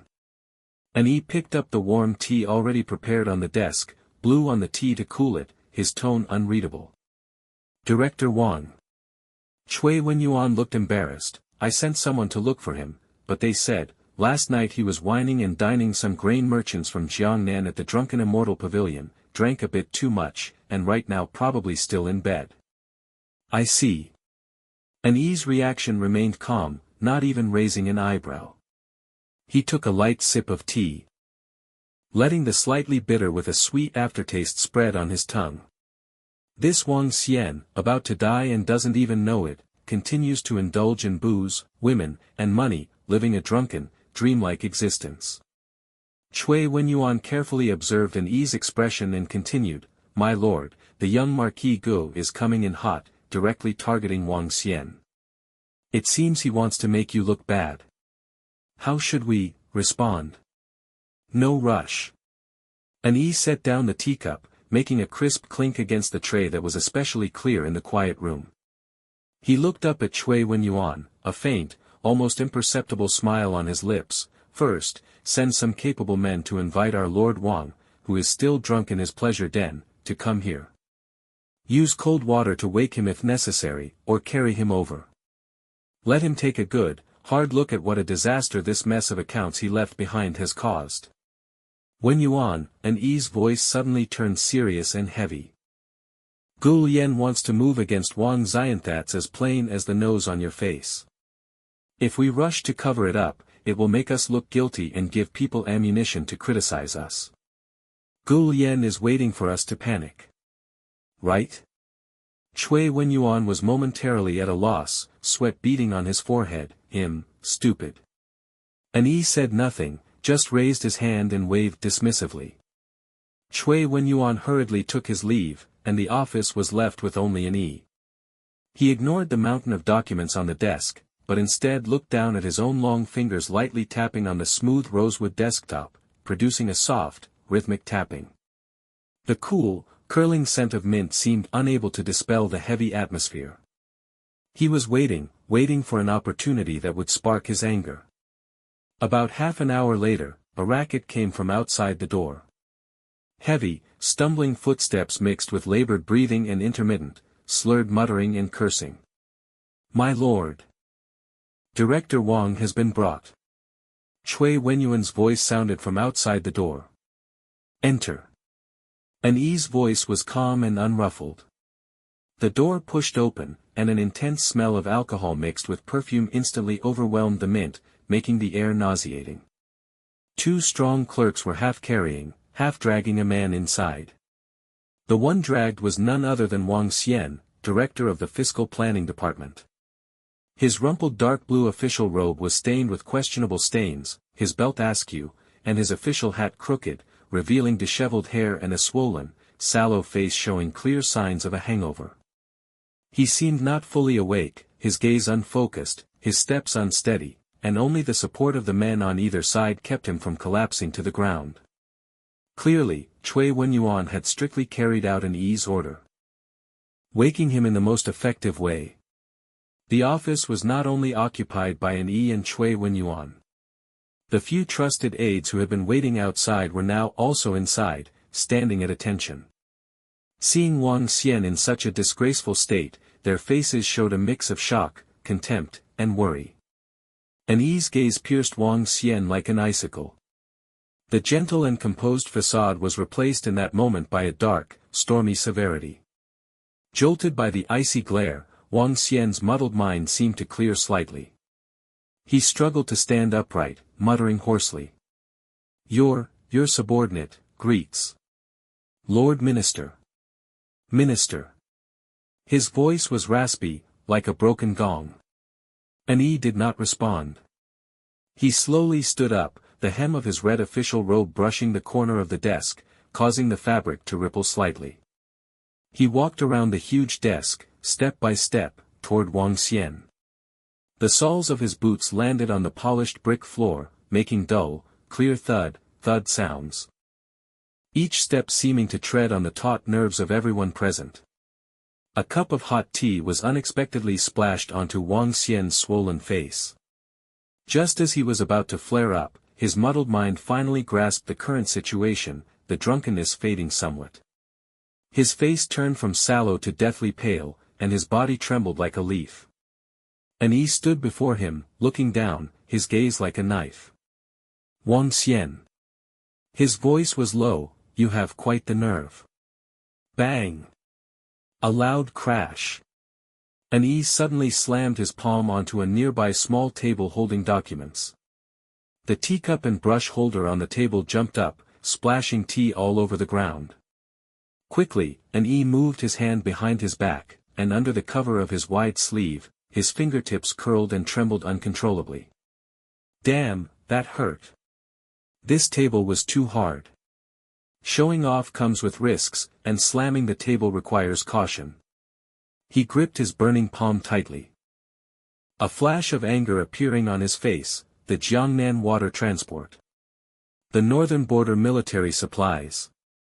An E's voice suddenly rose, each word carrying overwhelming fury that seemed to shake the beams. Those accounts. Those deficits. Do you really think I am blind? Deaf. To be toyed with by you. Chapter 27, the fifth day of transmigrating into a power struggle novel. Wang Xian was scared shitless.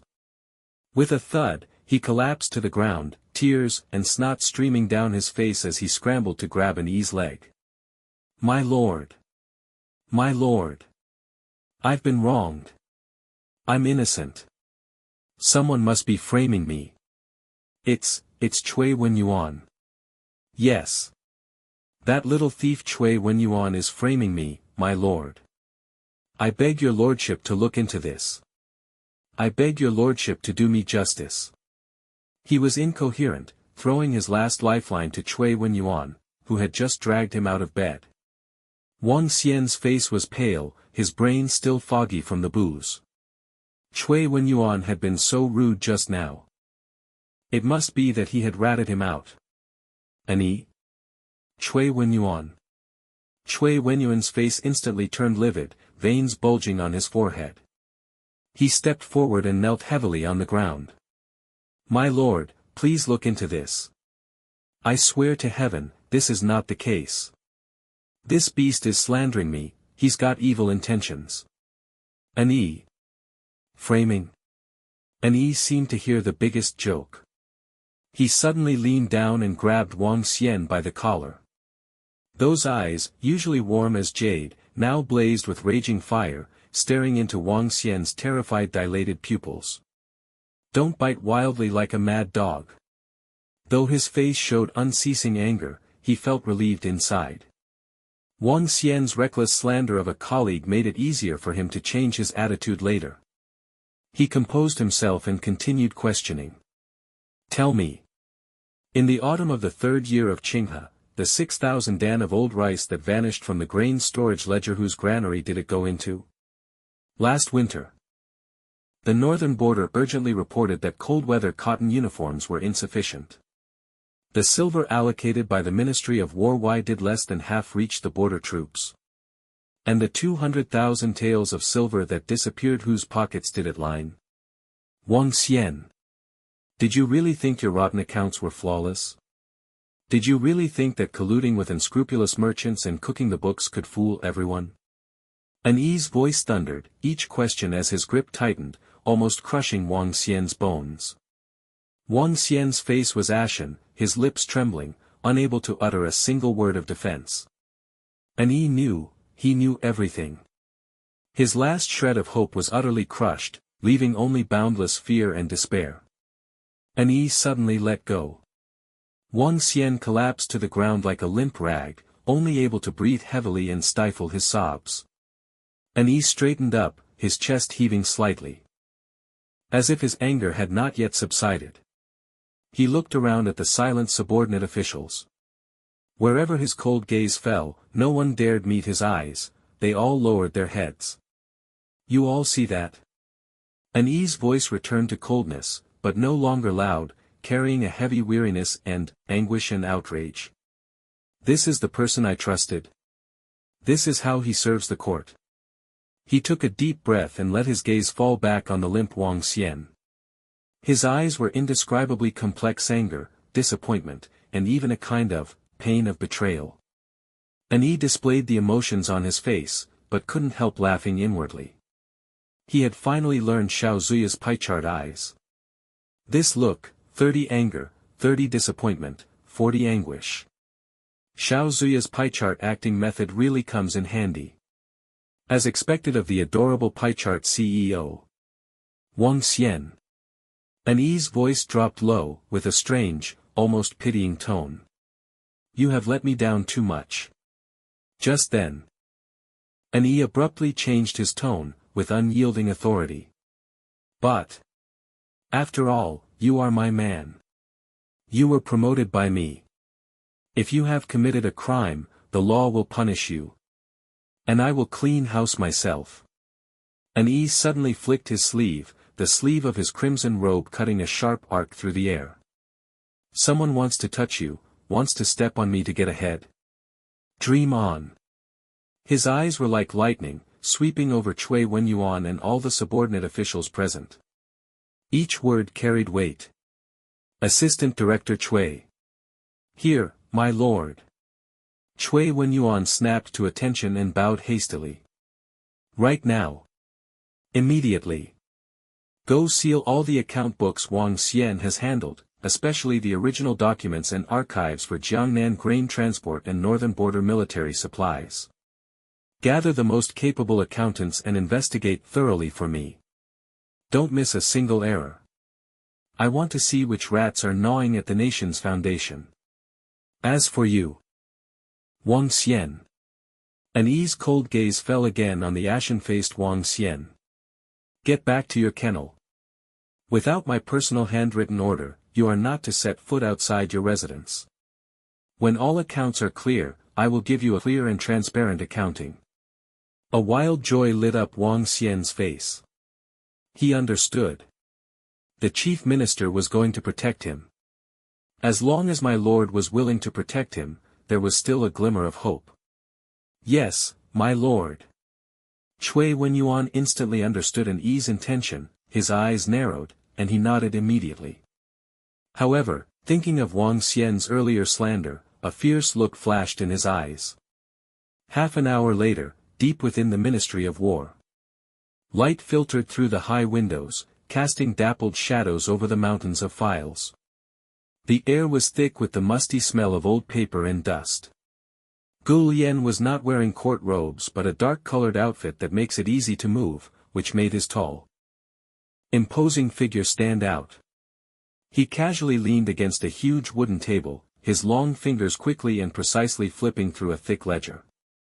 Nearby, several clerks from the Ministry of War stood with their hands at their sides, not daring to breathe, cold sweat beading on their foreheads. A bodyguard in low-ranking military uniform quickly approached Gu Lian and whispered a few words in his ear. Gu Lian's page-turning paused slightly. Oh. He raised an eyebrow, a sharp glint flashing in his dark eyes, then turning into sheer sarcasm. He took action first. Thunderous rage. Heh. An Yi, pretty quick on the draw. He closed the ledger in his hand with a soft sound, especially clear in the silent archive. Want to get ahead and keep both the man and the accounts in his own hands? A preemptive move. A cold smile curled at the corner of Gu Lian's mouth. Not a bad idea. He stood up and flexed his wrists, making his knuckles crack faintly. Too bad. The things I, the Marquis, have set my sights on have never been kept from me. An Yi heard the voice in his head and smiled silently. An Yi only now thought of sealing the accounts. It's too late, isn't it? The ones from the Ministry of Revenue and Ministry of War have already been snatched by the male lead, right? So. Wang Xian is doomed, right? This An Yi is a villain, isn't he? From his internal monologue, it seems he himself also wanted to deal with his own disciple, just using the male lead's hand. The villain hasn't been dumbed down, and the male lead seems quite smart too. Hope the author keeps it up. Right, nowadays court intrigue novels are written like kids playing house in kindergarten. Author, keep it up, and they'll shower you with gifts.